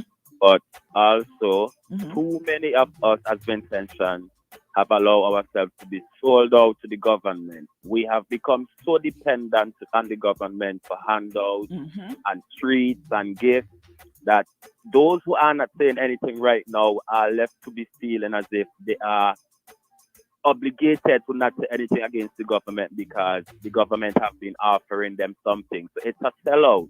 That's why a lot of them would not see wrong and call wrong. So we have a lot in which we need to do to get St. Vincent and the Grenadines back to the place where people are moral, stand for something, and definitely would defend right from wrong. It's a hard task, but I don't know how we're going to get there, but we just have to keep faith and hope alive. Definitely. First time calling in? Yeah, his voice is not familiar at all. All right, guys. Mr. Weeks, if you're listening, I think Mr. Weeks done decide he's not calling. For what? My throat acting up again. Let's go to the government. All right, we're going to take this little break. We're going to go to the top and we will be right back. When's the last time you heard styles like these? Are you ready for Party done. Throwback Thursday. We giving you the best throwbacks, the anthems, and dance all great.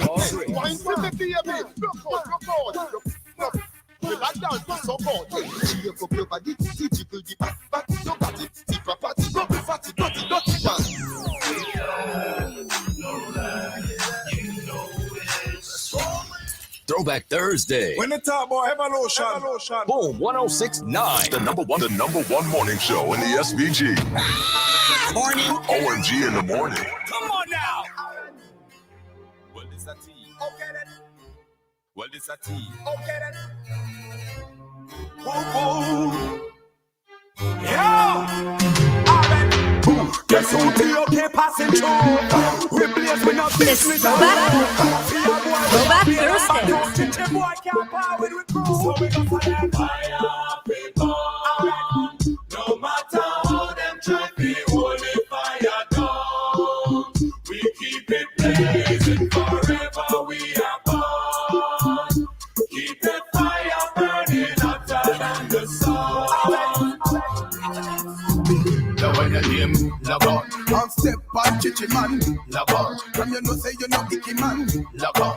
And step on chichi man, dance we a dance and a ball out a freaky man, log on. And step on chichi man, log on. From you know say you know icky man, log on. So what they tell me say you number one a dance we a dance and a ball out.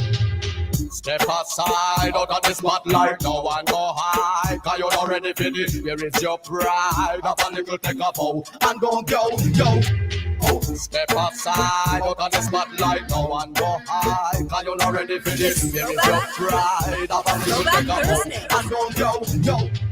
She said she wanted, if she said she need, if she said she love it, give it to her, please. If she said she wanted, if she said she need, don't you keep her waiting, give it to her, please. Man, I real hard, y'all ask some more. Tackle them on bed, tackle them on floor. Them to know the score, y'all can't ignore. Them better know.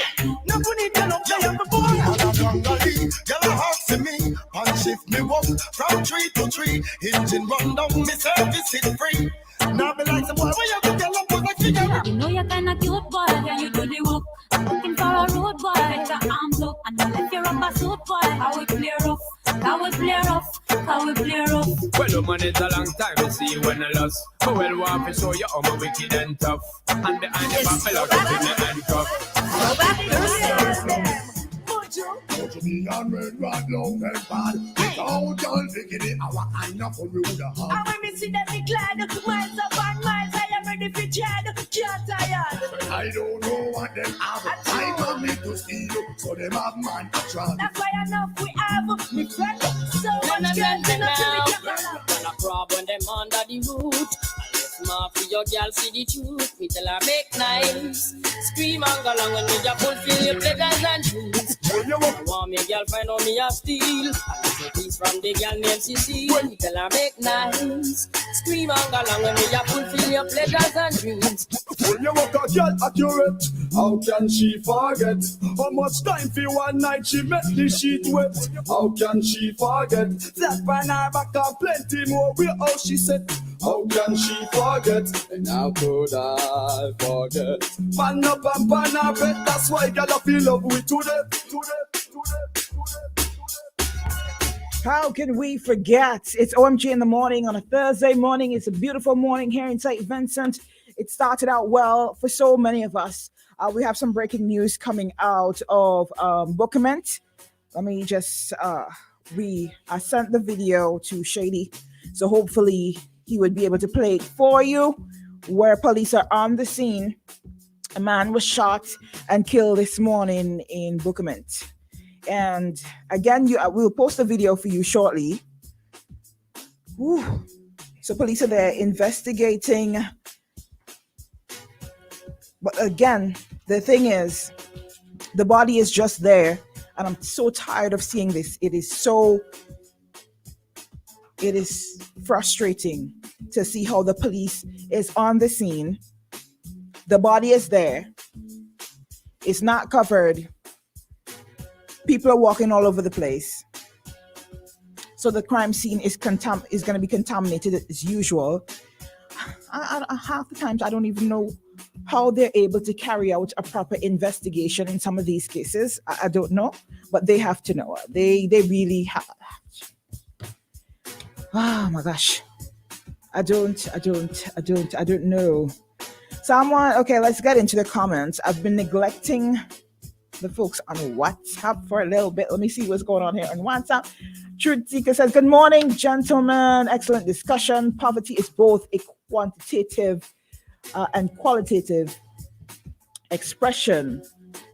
Quantitatively, it says that there are more people who are living on or below the poverty line in St. Vincent and the Grenadines than those who are living above. It is a reflection of the poor economic state of affairs in the country. Randy says, good morning to you, Randy. He said, this is not right on any part of St. Vincent and the Grenadines, shaking my head.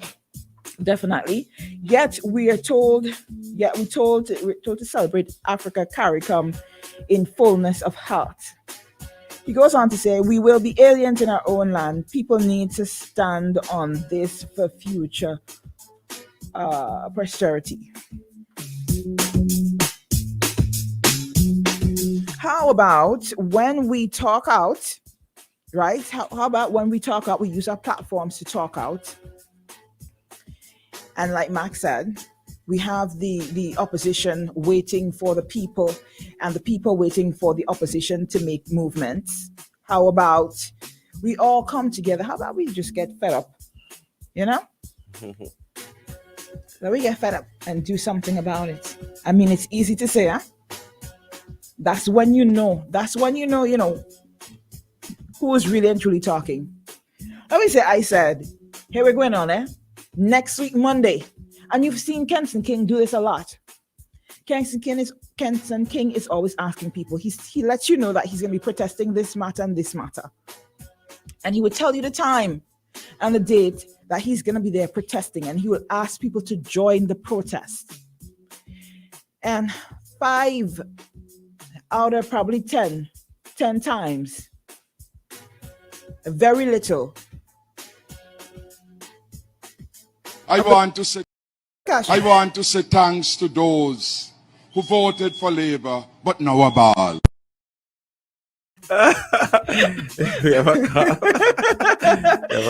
JD, seriously. From G in the morning, good morning to you. Well, it's not just those who vote for Labour and still a ball. There are plenty of people who didn't vote for Labour and still a ball too. I tell you that those who didn't vote either. Either at all and still balling. Mm-hmm. But you see, Jill, one of the things is it comes back to the consciousness of our people, and it goes right back to our school system. In our school system, you're not being taught to think critically in many instances. Very true. And when you think critically, in many instances, you're viewed differently. I know situations where because persons question a teacher's methods or something, Mm-hmm. they're deemed rude and they're deemed disrespectful and they're suspended and all these kind of things.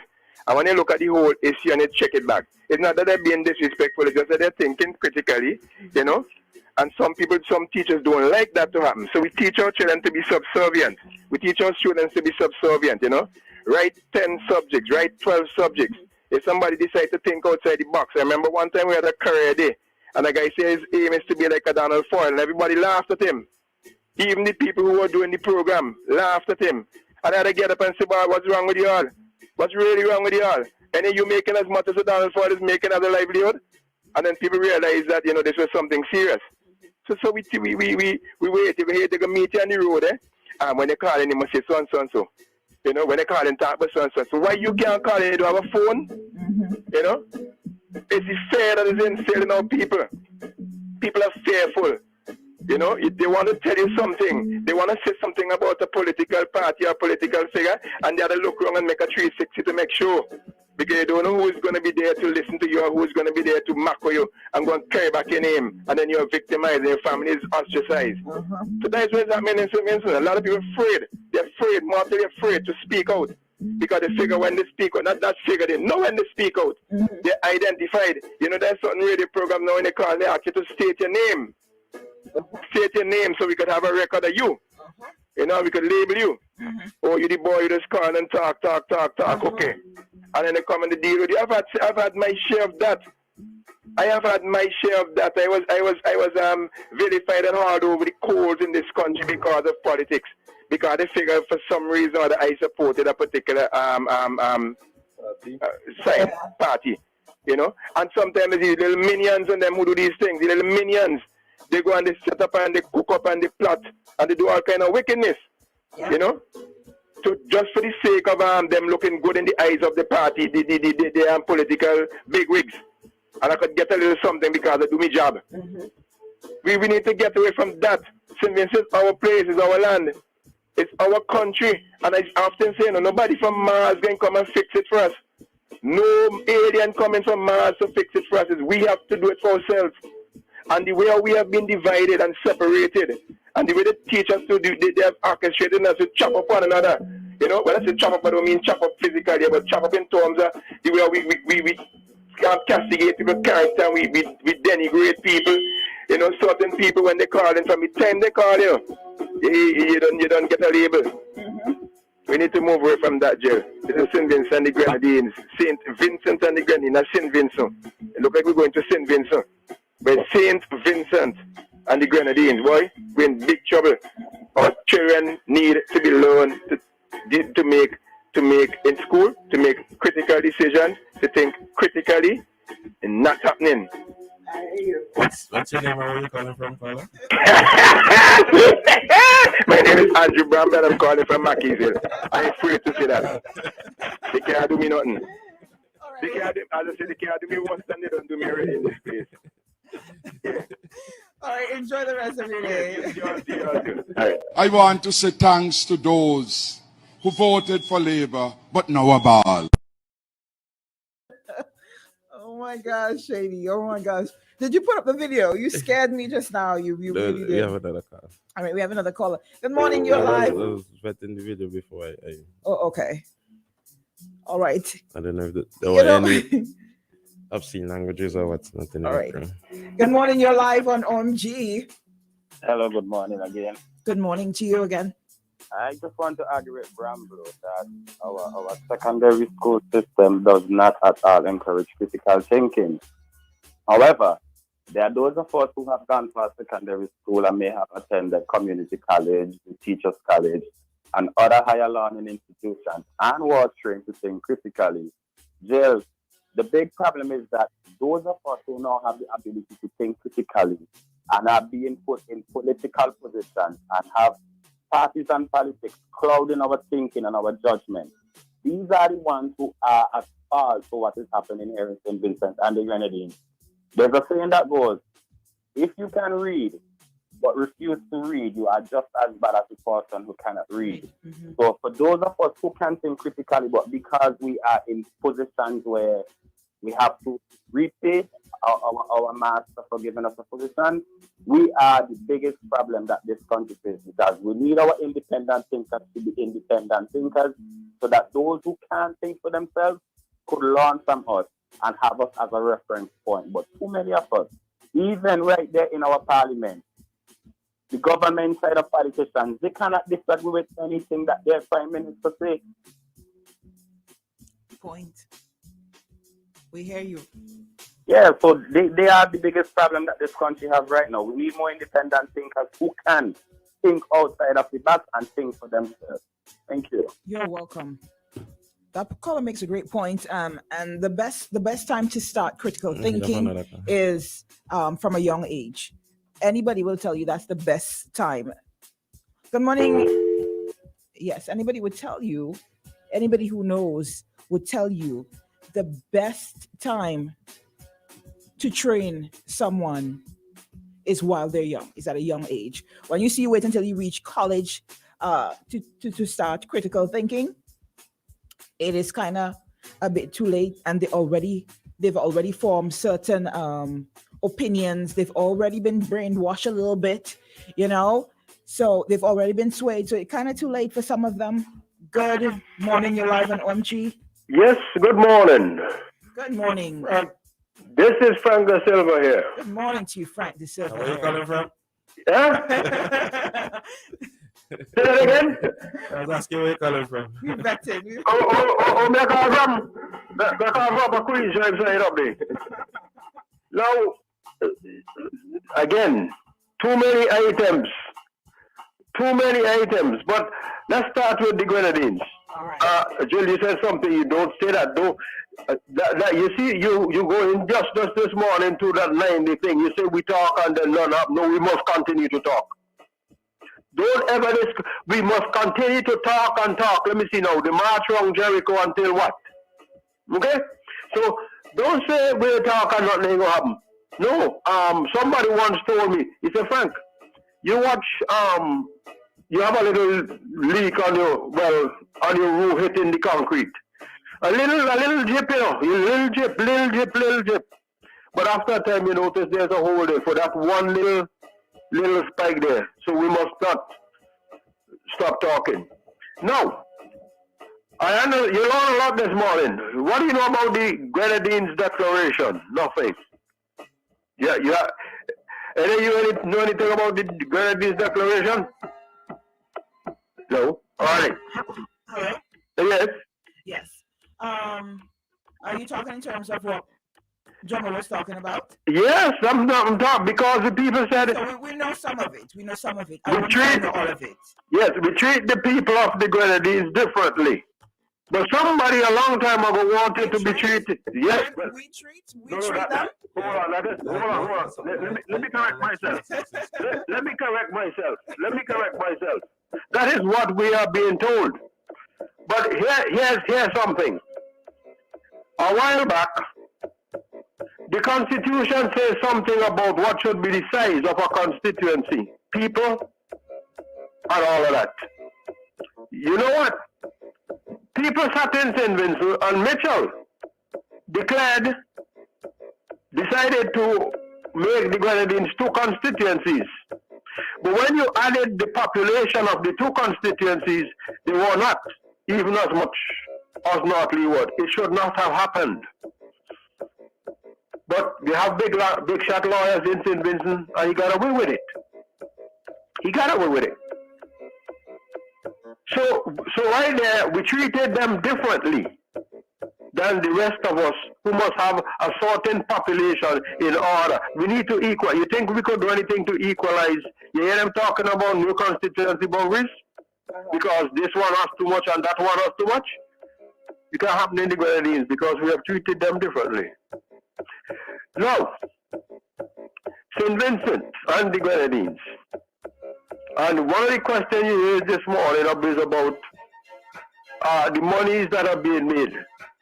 And Jomo made the point this morning. I don't understand. Jomo is making the point. He said Mitchell started this. Ralph Gonsalves, the ULP has been there for 23 years. And Shady the music too loud. And they have done nothing. Why would anybody? That is the basis of the thing. The genesis of the thing is what Mitchell did in the beginning. You cannot exclude him if you're going to talk about that. The fact of the matter is, the ULP has been there for 23 years, and rather than curtail or attempt to curtail by going to the courts to have this thing challenged, they have added property. You know, there was I can't remember the name of there was a hotel there. Over there, they have given away more property. They have done that. And anybody know about the Tobago Keys? If we think we can't challenge it, the Tobago Keys, we went to court and got assistance from foreigners to get it back to who?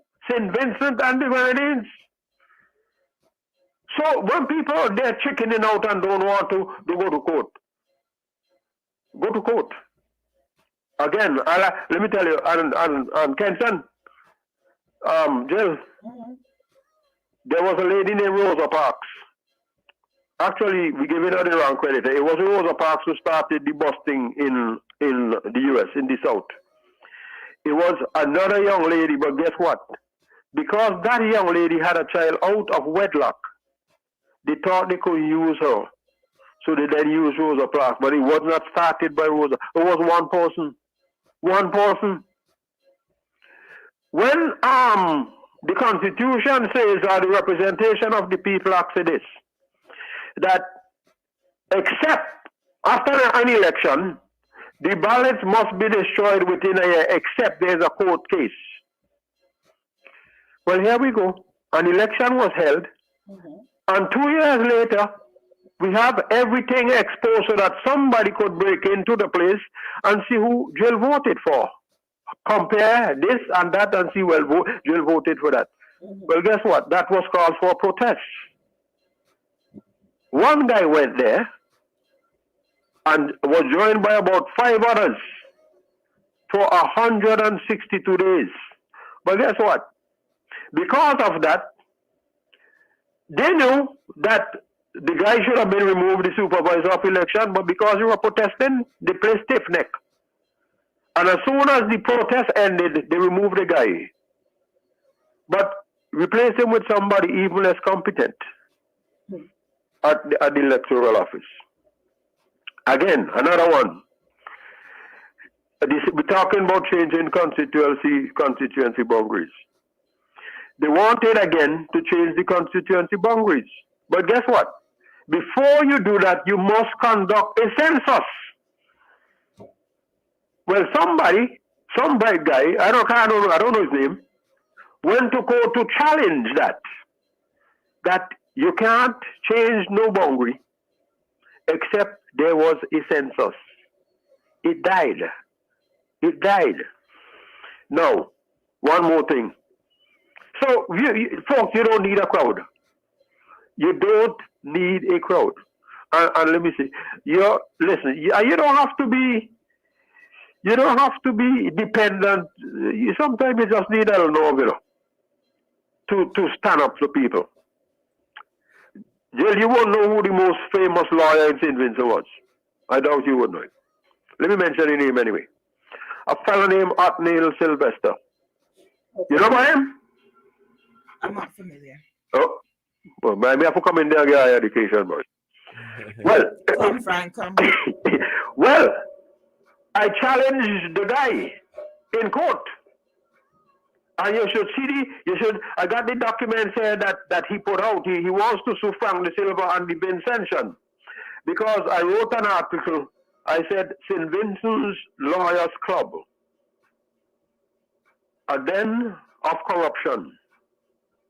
And he featured prominently in it. He decided he goes to me. Oh yeah? Well, when I presented my stuff, he backed down like nobody business. He backed down. You know, the fellow ended up being disbarred because I'm a big shot lawyer, man. And I could do anything I want. Mm-hmm. So we are not to be afraid to challenge people. Don't be afraid. Stick up there and Kenton, don't mind it you alone. Don't give up. Do not Kenton, Kenson. Do not give up. Please don't give up. Not just because it's you. Rosa Parks and that other lady did not give up. And people stop riding the back of the bus. And stop, when a white man come in, you have to give you a seat. And all them kind of things. It started one little lady. She was, the shoe took over. She was less than 5 feet tall. And that should be the encouragement for all of us. When you see injustice, injustice, Frank? I wonder what exactly is injustice. Frank, let me ask you something. Let me just cut in here a little bit. Yes. You're talking about coming in here to educate us, right? Mm-hmm. You touched something there because now I'm obviously a bit too young to know who that is, right? You probably don't know that, but I'm telling you. Mm-hmm. But when you think about it, what kind of history are we taught in school? What kind of history are we taught in school? Columbus. Exactly. We're not taught we barely are taught Vincentian history. I have children who are going to school. When I was in school, we're not being taught Vincentian history. Very little Vincentian history being taught. And if we do not school ourselves, you understand, we will be ignorant of a lot of things. So maybe that is something that we need to hold into consideration. We don't know about social or political activists here because a lot of it isn't being taught, whether in secondary school or primary school. A lot of our history that we're being taught here is basically, like Shady said, Columbus history or Caribbean history in terms of the same white people. So that is something that maybe we definitely need to look at and we need to take into consideration. If we don't school ourselves on our history, we're going to remain ignorant. I like that. School ourselves. Mm-hmm. School. You see, these old people, I don't know why they decided to lay a whole bunch of stuff on me. right? So my grandmother and my father side sitting me down there to tell me we're going on like things about 1935 and how my grandfather, a fellow named Henry De Silva, was one of the troublesome fellas in the thing. And the day when people got shot, she told me he did not go because she went in his pocket and took away his money. So he didn't get to go to Kingstown. Yeah? But most of what I know is from word of mouth, passed on by people. But take, for example, something like the Grenadines Declaration. It was that or something done by Mitchell, wanting to separate the Grenadines from Big Island. Oh, you know, I wrote something a long time ago too, where I suggested that we call the whole thing the Grenadines, like the Philippines, and then we have St. Vincent in bracket and Bequia in bracket and so on and so on. But nobody ain't gonna pay me no mind. Me just a stupid little fellow. Me ain't going to university. What me know?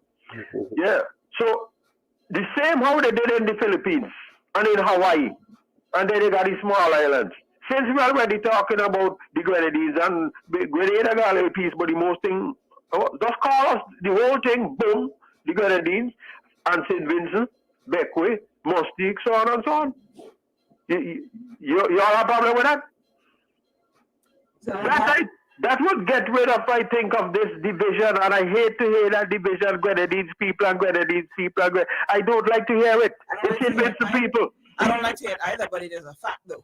Yeah, I don't like to hear. We should avoid using it at every chance we get. Avoid using it, Grenadines people, St. Vincent people, and then we get it into the heads of the younger ones that listen. You know, Grenadines people, we are St. Vincent people, and maybe with that way we get to change this thing that's been going on for a while about Grenadines people and St. Vincent people. I just don't like to hear it.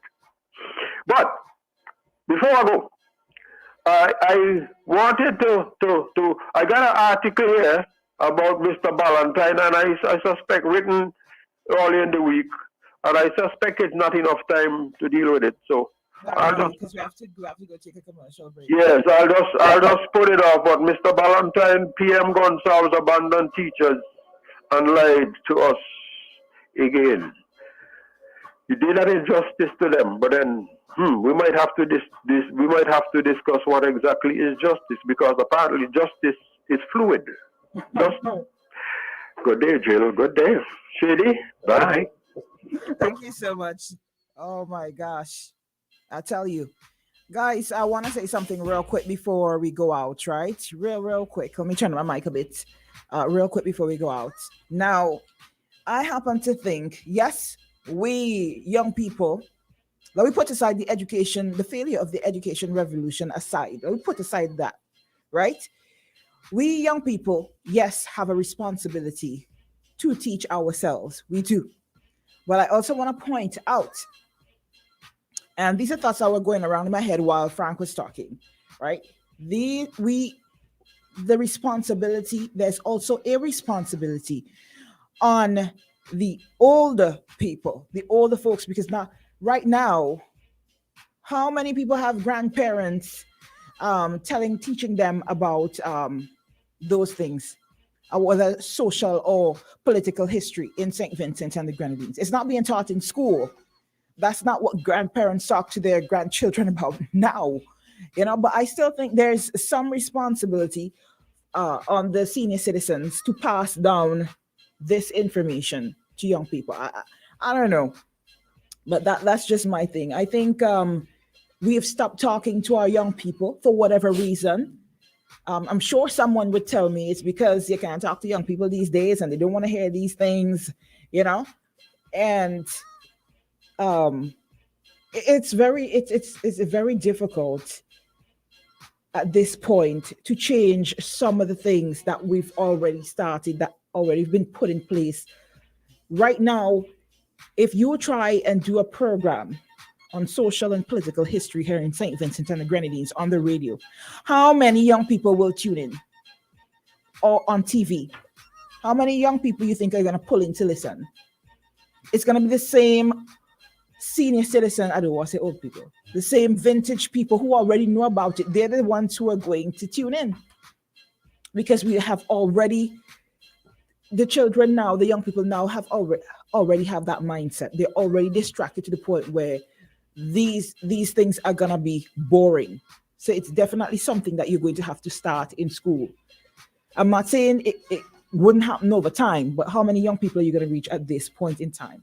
And just to correct something Frank was saying, I wasn't saying that we should stop disseminating information or stop talking about certain things. You know, yes, we'll talk about it. Yes, we can keep talking about it. But I was simply adding to the fact that without action, it's just going to be information. It's just going to be information. Somebody's, oh my gosh, we got to take a commercial pause. But let me just read some of these comments. St. Vincent, not a real place. Listen, we hear that a lot. We hear that a lot. We hear that a lot. So Winston says nowadays grandparents barely older than them grandpicking them. Not no fat. Oh my gosh. Some has a lot to go. Bunch has a lot of go-in parents too. They don't know much about. Yeah, but maybe, my sweet uncle, I am on air at the moment, so I will call you back. All right. That was my uncle calling me. You definitely have a point there. I mean, it has to start in school for the children to get it exclusively, for you to get their attention, for them to actually learn something. Is either they have to have that love for those kind of topics, or you have to start them early in school. If you decide to put out programs, or like somebody suggested, have a fair to talk about political and social history, you're not going to reach them. They're too distracted. There's too many things that are distracting them at the moment. You see them shiny laptops and tablets that are thrown out at a certain time, you know, those things are some serious distraction, and time is not being regulated on these things. Even the use of them in school, the times that these devices are given out also are questionable. You know, why not wait until they get into school and start giving them out? Why not limit the access on these devices? If it's for school, mostly for school purposes, for information gathering, for using in school, why not limit their access in some way? And really and truly, they're not. When you get these devices. So what about parents? What about the parents? Yes, we have a responsibility. Let me take this call real quick. Okay. Yeah, we have a responsibility as well, Shady. But when these devices are given out, come on, some of the parents are not as technologically advanced or don't have the IT knowledge to put some restrictions on these things. Yes, you can tell them it's time to get off. You can do that. But what I'm saying, if you limit the access to certain sites or doing certain things on it, it doesn't matter the time they spend on it. They wouldn't be able to go to certain sites, go to do certain things. Good morning, you're live on OMG. Yes, good morning to you and the others who are there quickly. I just tuned in there and you was talking about, starting school. But my contribution is that start at home. No matter what parents you with, when you start it at home.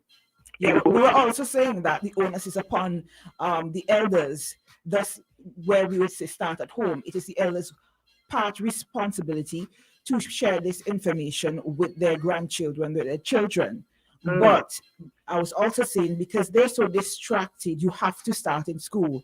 If you leave it upon themselves to teach themselves, they're not going to do it because they're so distracted. Yeah, I understand that, what you're saying. The point of coming to that children are reacting in school because of what has been taught at home. Because I know teachers are around me, right? Who have good heart, willing to help the children. You understand me? Some children in school quickly, but when they put out there and the children ain't want to respond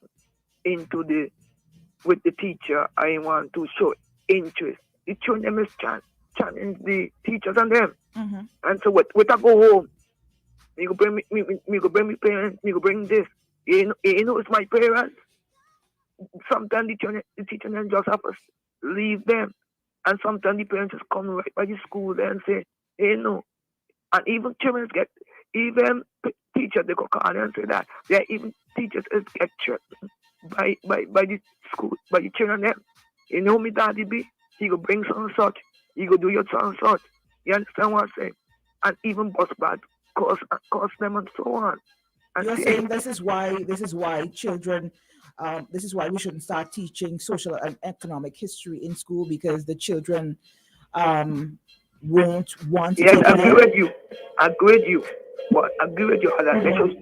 I know the teachers are willing to do that. Okay. But the problem is this: the parents, I don't know whoever parents be auntie, cousin, auntie, mother, father. The parents I observe here, especially, is boost the children in whatever they do, at how they teach them, how they bring them up. They're going back. They're going into that school. And remember, teachers are limited to correct children, are limited to certain things to children. And sometimes they go home, they tell like they believe, and sometimes come to the teacher making pressure with something with lies instead of truth. So it is a whole system we need to really shake up and get it deal in a matter, bring back the teachers and them to the student back to the teacher, but connected to the parents, because it is out of range. I can call it. School is not like before or how it's supposed to be. Even there's a new technician and different stuff, yes, but you can't control it.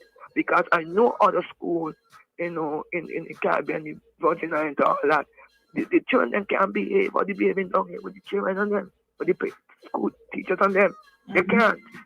So we are locked somewhere. Okay. Right in the Caribbean, we are locked. They can't behave. They're getting the same iPad too, no. They're giving them the same iPad. But they take a standard, and the government make the children them to respect the teacher to respect the children, also the parents. They need to do something. It is outrage. All right. God bless. Thank you so much. All right, guys, before we go any further, we have to take a quick commercial pause. Let me just make sure I go through our mentions and real quick. Let me see.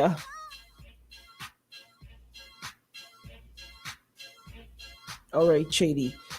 First mention, let me just drop real quick. SVG Tires have a special going on where you buy tires at regular price. 4 tires at regular price, you get the 4th one free. All right. So remember that SVG Tires, when you buy 4 tires at regular price, you can get the 4th one free. You can check them out. Give them a call today. The Kingstown branch, their telephone number is 457-1467, 457-1467, or the Arnottsville branch, you can give them a call, 456-6444, 456-6444. And again, that's SVG Tires. They have a special on tires where you buy the tires at regular price and you get the 4th one for free. Quick commercial pause and we will be right back.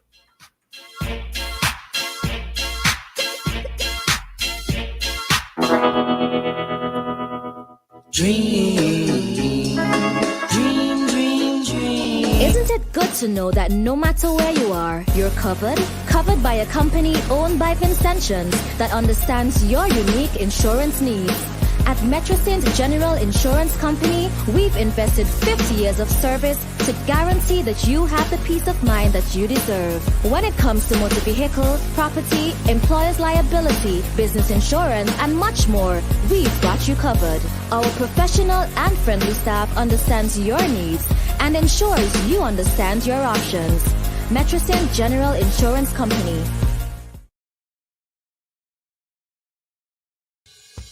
Keep calm. We're online now.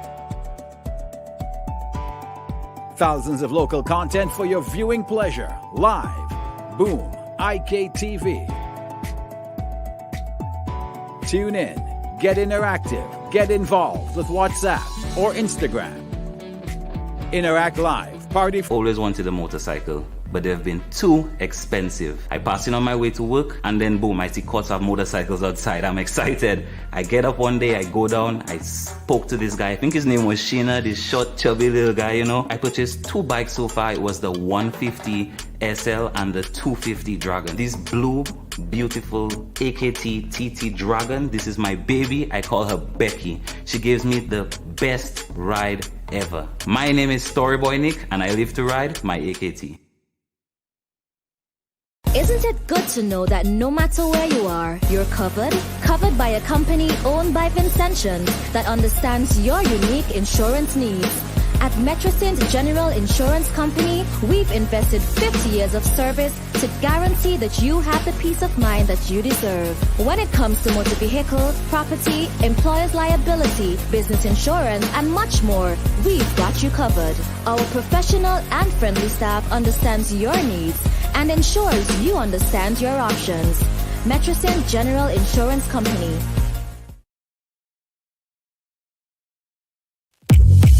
Your vision is our mission at Kurtz Optical. Shop today for up to 25% off. And with Ready Finance, pay nothing for 30 days. Book your free eye examination appointment online at www.kurtzoptical.com. Your vision is our mission. Up to 25% off your completed eyewear. Only at Kurtz Optical. Value you can see. Conditions apply. See in store for details. Keep calm. We're online now. Thousands of local content for your viewing pleasure. Live. Boom. IKTV. Tune in. Get interactive. Get involved with WhatsApp or Instagram. Interact live. Party from home. Subscribe, follow, send us your voice notes. Check us out on Instagram, Facebook, WhatsApp, or call us live in studio. Be where the world is going. Stay home and connect online. Boom 1069, IKTV. Join the evolution. It's all about you. Connect now.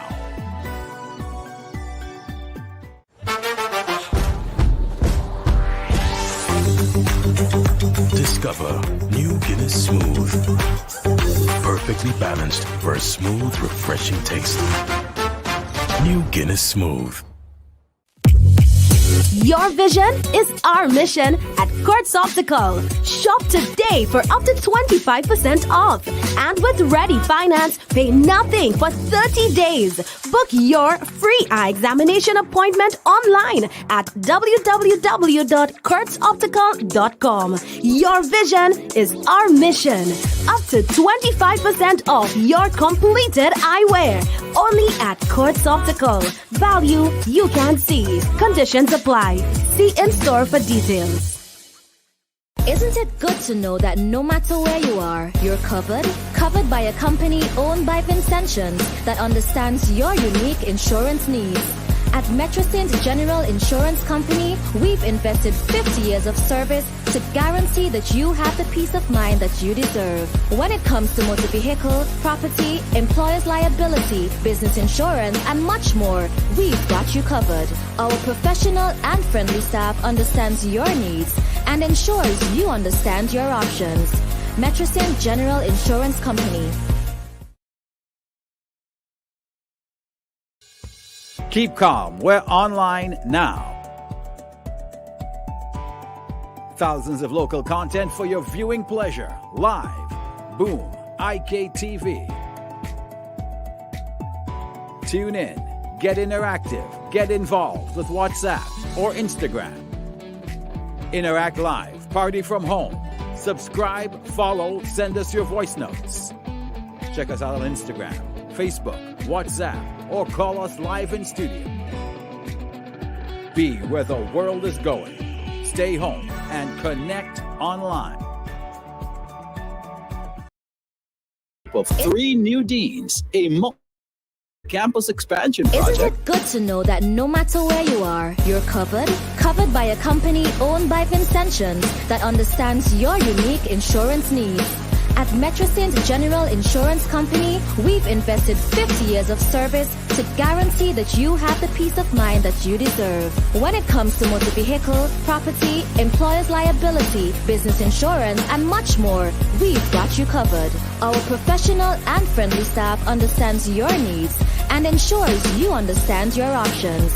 Metro Saint General Insurance Company.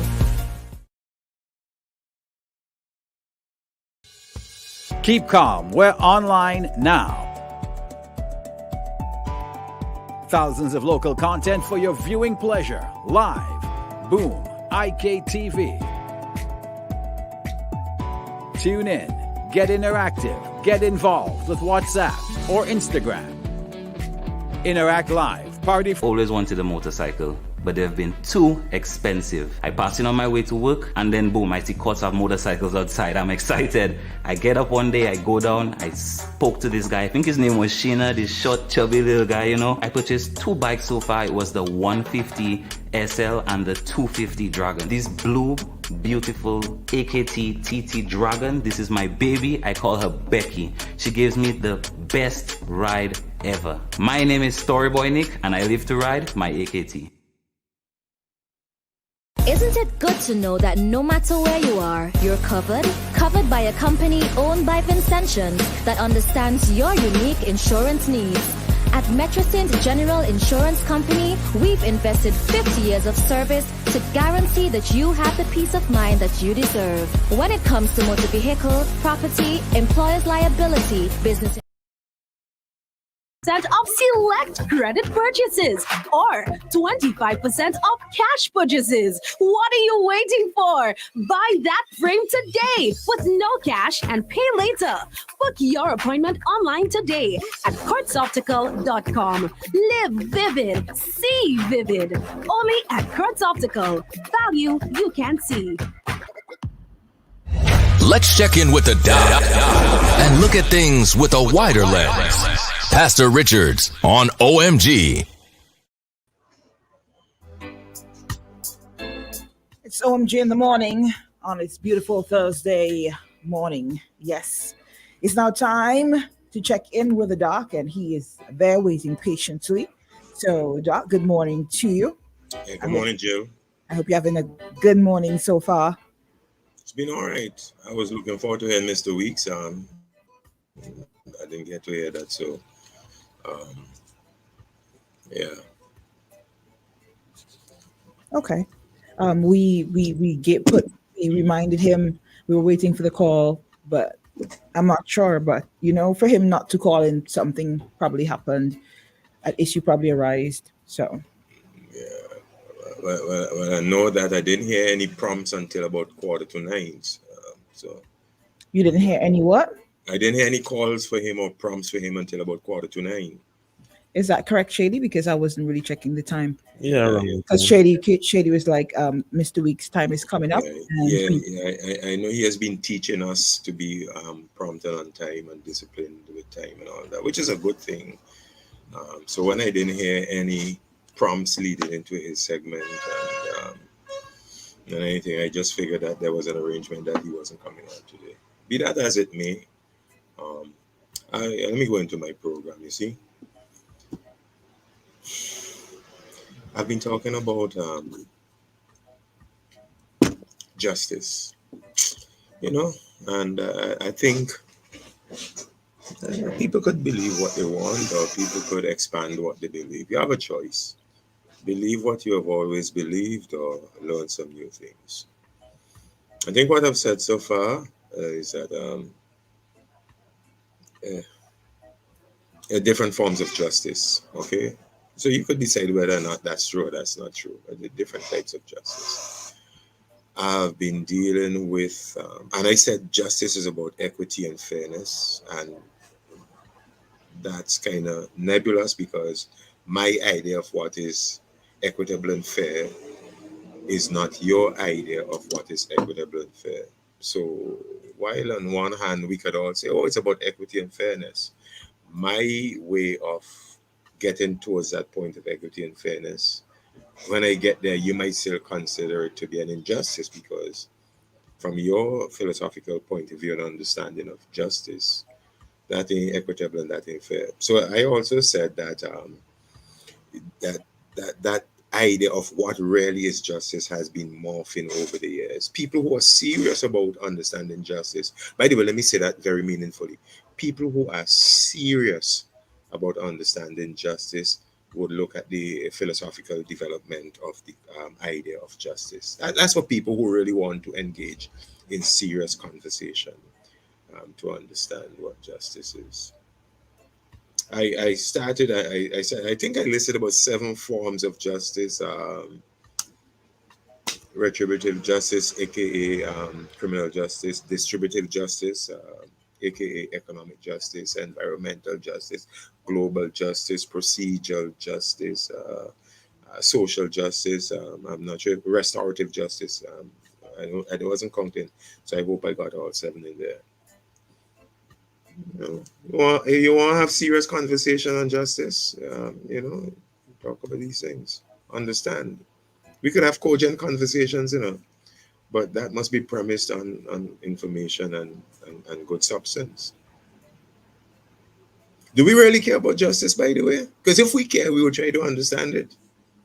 Anyway, today, I plan to just keep going on and on and on, but Max, Jill, you know Max? Jill, you know Max? Okay. Max made a comment there this morning that I want to go at, Max said, religion makes us weak. Jill, you with me, right? Jill, yes, I'm with you. I'm paying attention. This morning. Yeah, when I say Jill and I refer to you, I'm not really referring to you. I know sometimes I get confused because I'm like, is this a rhetorical question? Does he expect me to answer? So you are the audience. You are my audience. Okay. When I say Jill, I mean audience. All right. But if you wish to speak for them, you can too. But is Max right? All right. Is Max right? Religion makes us weak. I guess it depends on who you ask. Because some people would see the dependency as being weak. Some people would see being dependent on a higher power as making you strong, as having that backup, So I guess it depends on who you talk to. Yeah, and it's not a new thing, what Max is saying. This whole idea, and I want people to engage it because that's one of the reasons why people say away with Christianity, away with Bible, all of that. That is just a tool of the wicked to suppress. Religion sets you up to be exploited. See, that's what he's saying. Religion teaches docility. I want everybody to listen because a lot of people out there listening ain't had time with religion and ain't had time with the Bible for this very thing that Max expressed. So please listen. See if Max has a point and don't dismiss too readily what Max said. I keep telling you, when people say something to you that's uncomfortable, don't just say, I don't want to hear that. I make sense. Interrogate the thing. So I want to interrogate a little bit what Max said to see if Max is right. Because there are a lot of great thinkers, scholars of the past who would tell you that religion is basically a tool to set you up for easy exploitation. What did Max Weber? Well, before what did Karl Marx? One of his famous quotes: "Religion is the opium of the masses, of the people. You exploit them, but you give them this feel-good feeling, this opiate." It was a metaphor. Marx said it. Philosopher Marx. Sociologist Weber, Max Weber, most of you probably are familiar with him. This whole idea of the tool, religion is a tool, he was onto it. He was talking about it. Others after him, contemporarily many. Do they have a point? Let's examine, let's unpack. Do they have a point before we run them out the path? And before we say they're talking nonsense? Do they have a point? Does religion and Jesus himself say, blessed are the meek, submissive, docile? Does Jesus himself not promote docility? Blessed are the meek, for they shall inherit the earth. Blessed are the peacemakers. By the way, who said that? Who said that? Who said blessed are the peacemakers? Isn't that a teaching of docility? Make peace, make peace, make peace. Is this where Max is coming from? Further to that, in that same great sermon, we said this is the greatest sermon of Jesus.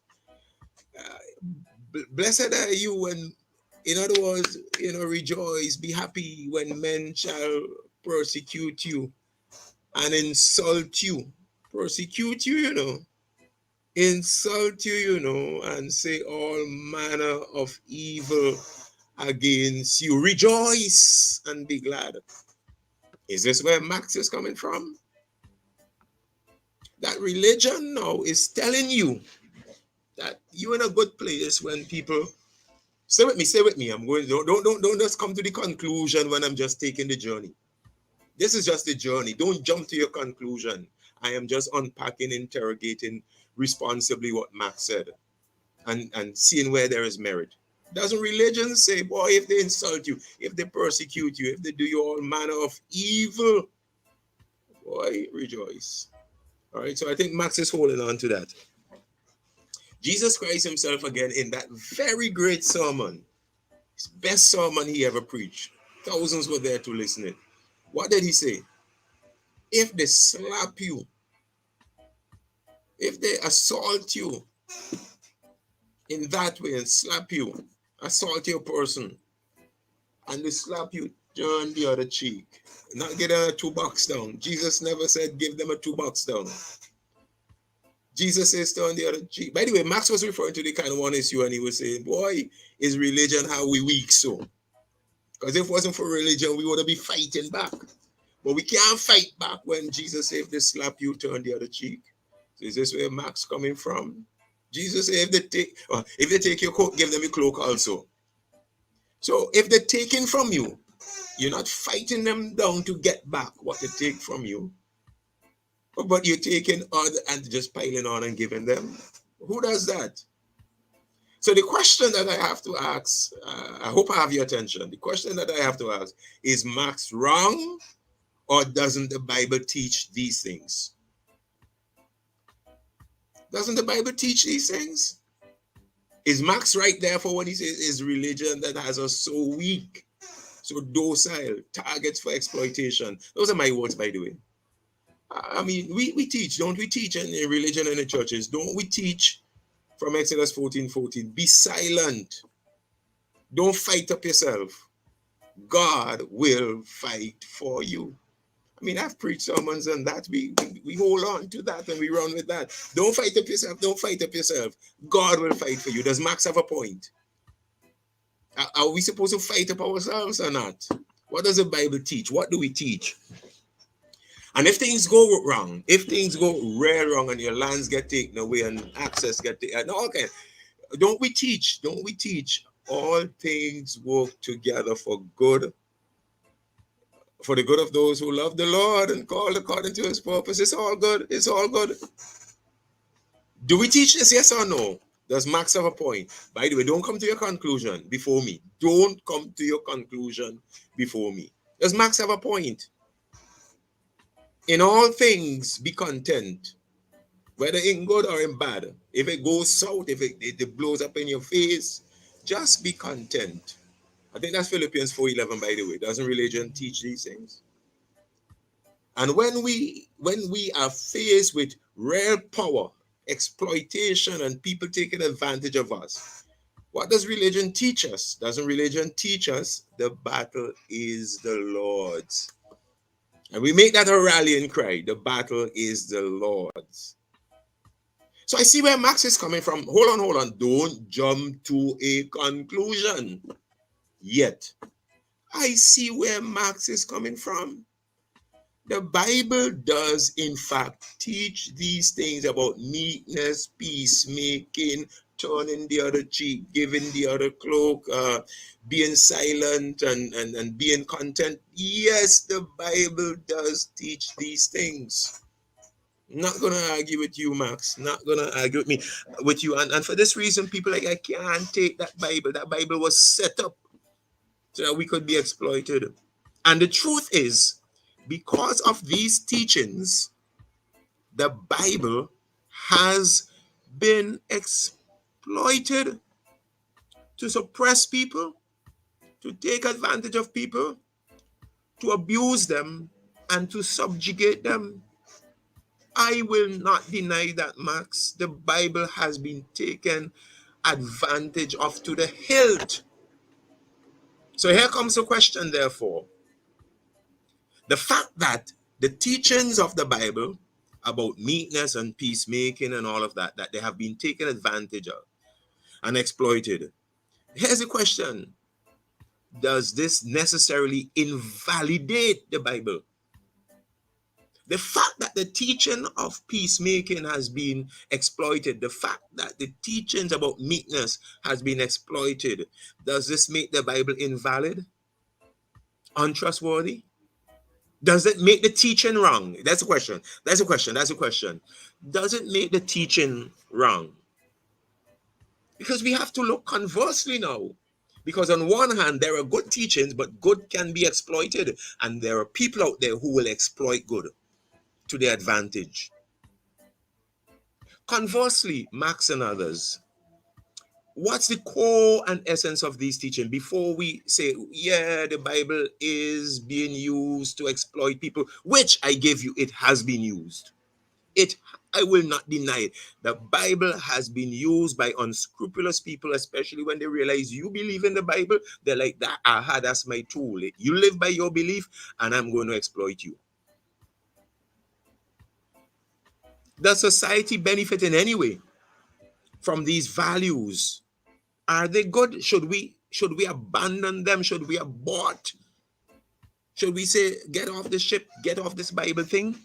What should society do with these values that the Bible is promoted? Does society need the value of peacemaking, yes or no?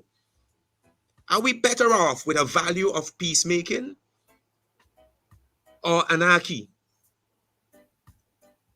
Should we promote this core for the solidarity of society of peacemaking? Is there any value there? Because the Bible says that, and it has been exploited. So to hell with that.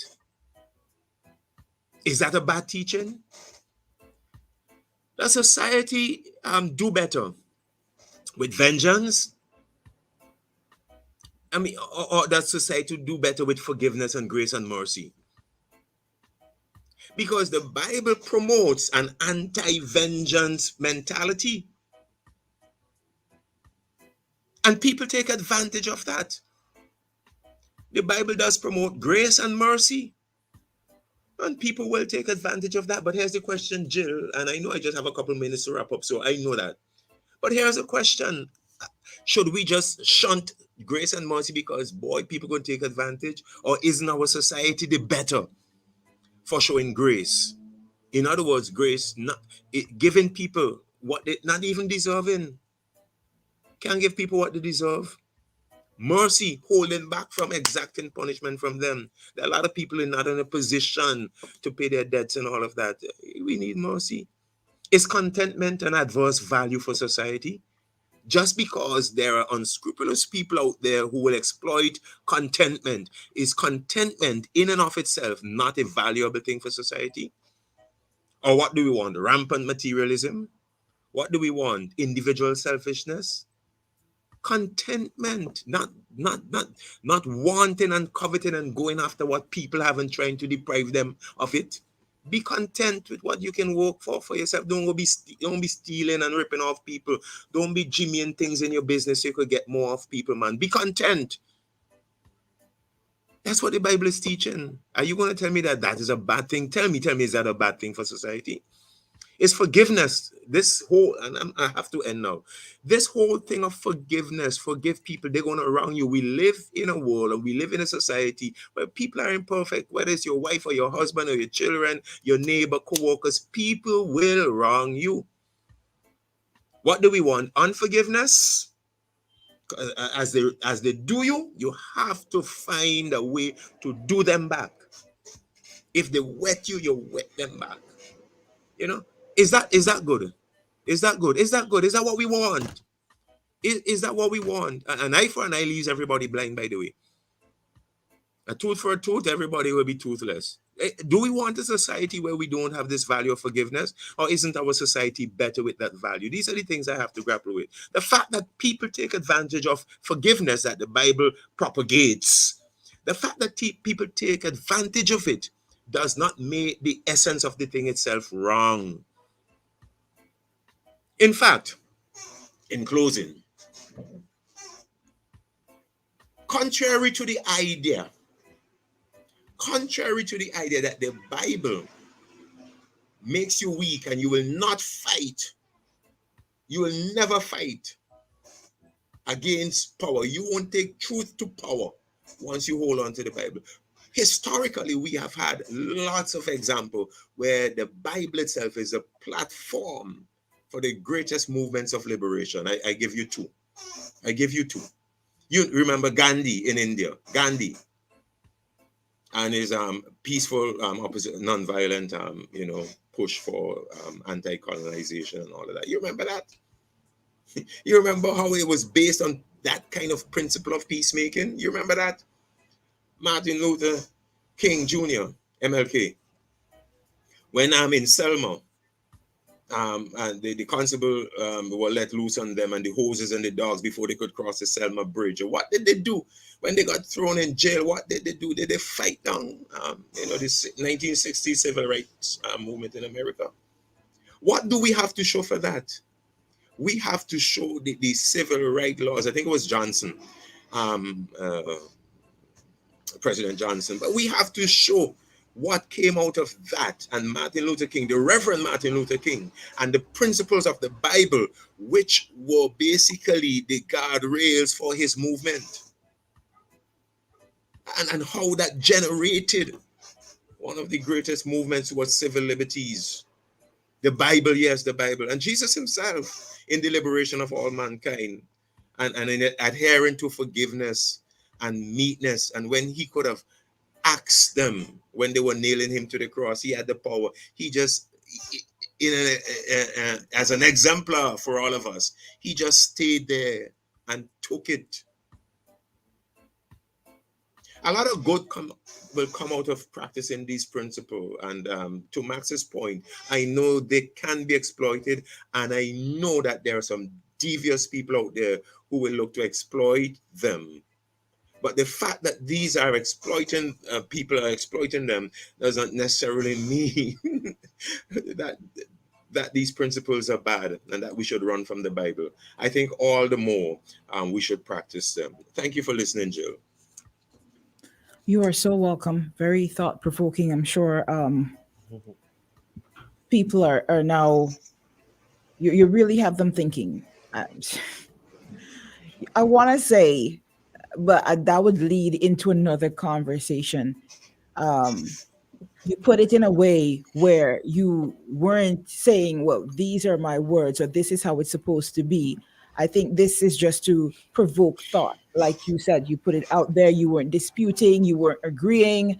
You were just saying, think about this. Look at it from this perspective. Am I right? Yeah, I said before you dismiss Max, because some people hyper Christianity and all of that, from the time they hear anything like that religion is a tool to make us weak. From the time they hear that, they want to fight back and diss him and put but hold on, take a while, man. Listen to what the man's saying, examine it and see where he's coming from, and that's what I try to do. Intelligent people tend to unpack things.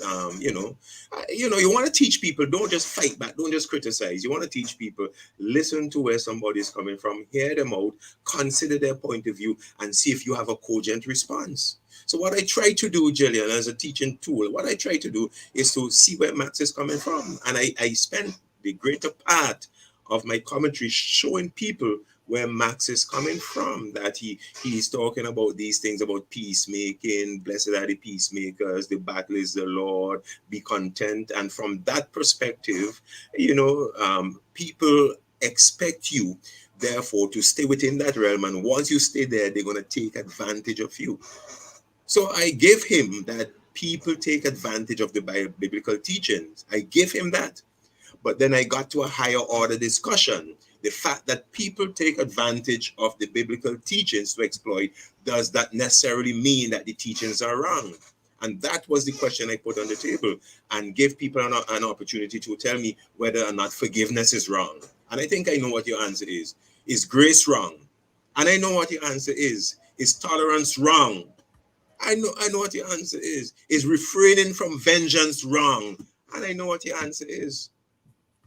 Your answer, I think, is that refraining from vengeance is not a bad thing. Forgiveness is not a bad thing. These are the things that the Bible teach. Let us not throw them out. That's what I was trying to say. And I think you got me. Thank you so much, Pastor Richards. I hope to see you in worship on Sunday, Kingston Baptist Church, 10 o'clock, right at the Botanical Gardens. By the way, very interesting thing. Sermon last week was the sheep and the wolves, examining this whole concept that Jesus said, I'm going to send you out and there are wolves out there, but you still have to be sheep. Boy, that was hard last week. And this week, we're going to continue, and it is just speak the truth and watch your back. I think that's a sermon for all Vincentians. I look forward to bringing that sermon from the Word of God this Sunday, 10 o'clock. You know where to find us, right at the Botanical Gardens, entrance to Botanical Gardens. If you're out of the country or for whatever reason cannot join us in person, always better.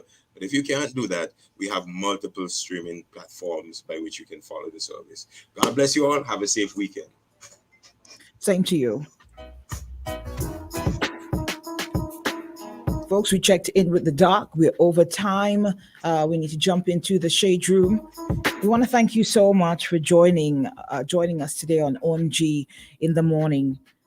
We do love and appreciate you. We thank you guys for all your feedback, for all your interaction. And until you hear from us once more, I believe in taking people's time seriously. I respect people's time, and I appreciate you guys taking the time out and coming on this platform and sharing your thoughts and opinions. I always want you guys to know that. So until you hear from us tomorrow in our respective places, tomorrow, blessed love, enjoy what's left of your weekend, and enjoy your Throwback Thursday. When's the last time you heard styles like these? Are you ready for Party done. Throwback Thursday.